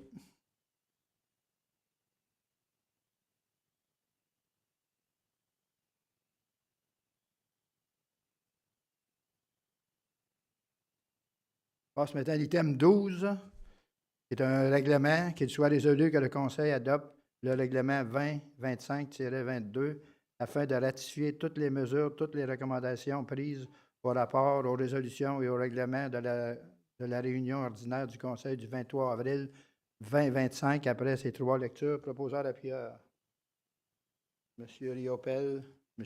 Lefebvre. En première lecture, deuxième lecture, troisième lecture, c'est adopté. Passe immédiatement à l'item numéro 13, qui est des annonces. Monsieur Riopel. Merci, M. le Président. À chaque année, il y a tout le temps un événement, le May Show Event à Vente-les-Îles, donc le 18 mai. Vous êtes tous les bienvenus, c'est de 7 h le matin à 6 h le soir. Merci, M. Riopel. Le Est-ce qu'il y en a May d'autres? Event Show. Non? On passe maintenant à l'ajournement qui est de 12 h et 49 minutes. Merci tout le monde. Bienvenue. On mange des sandwichs, pas de croûte.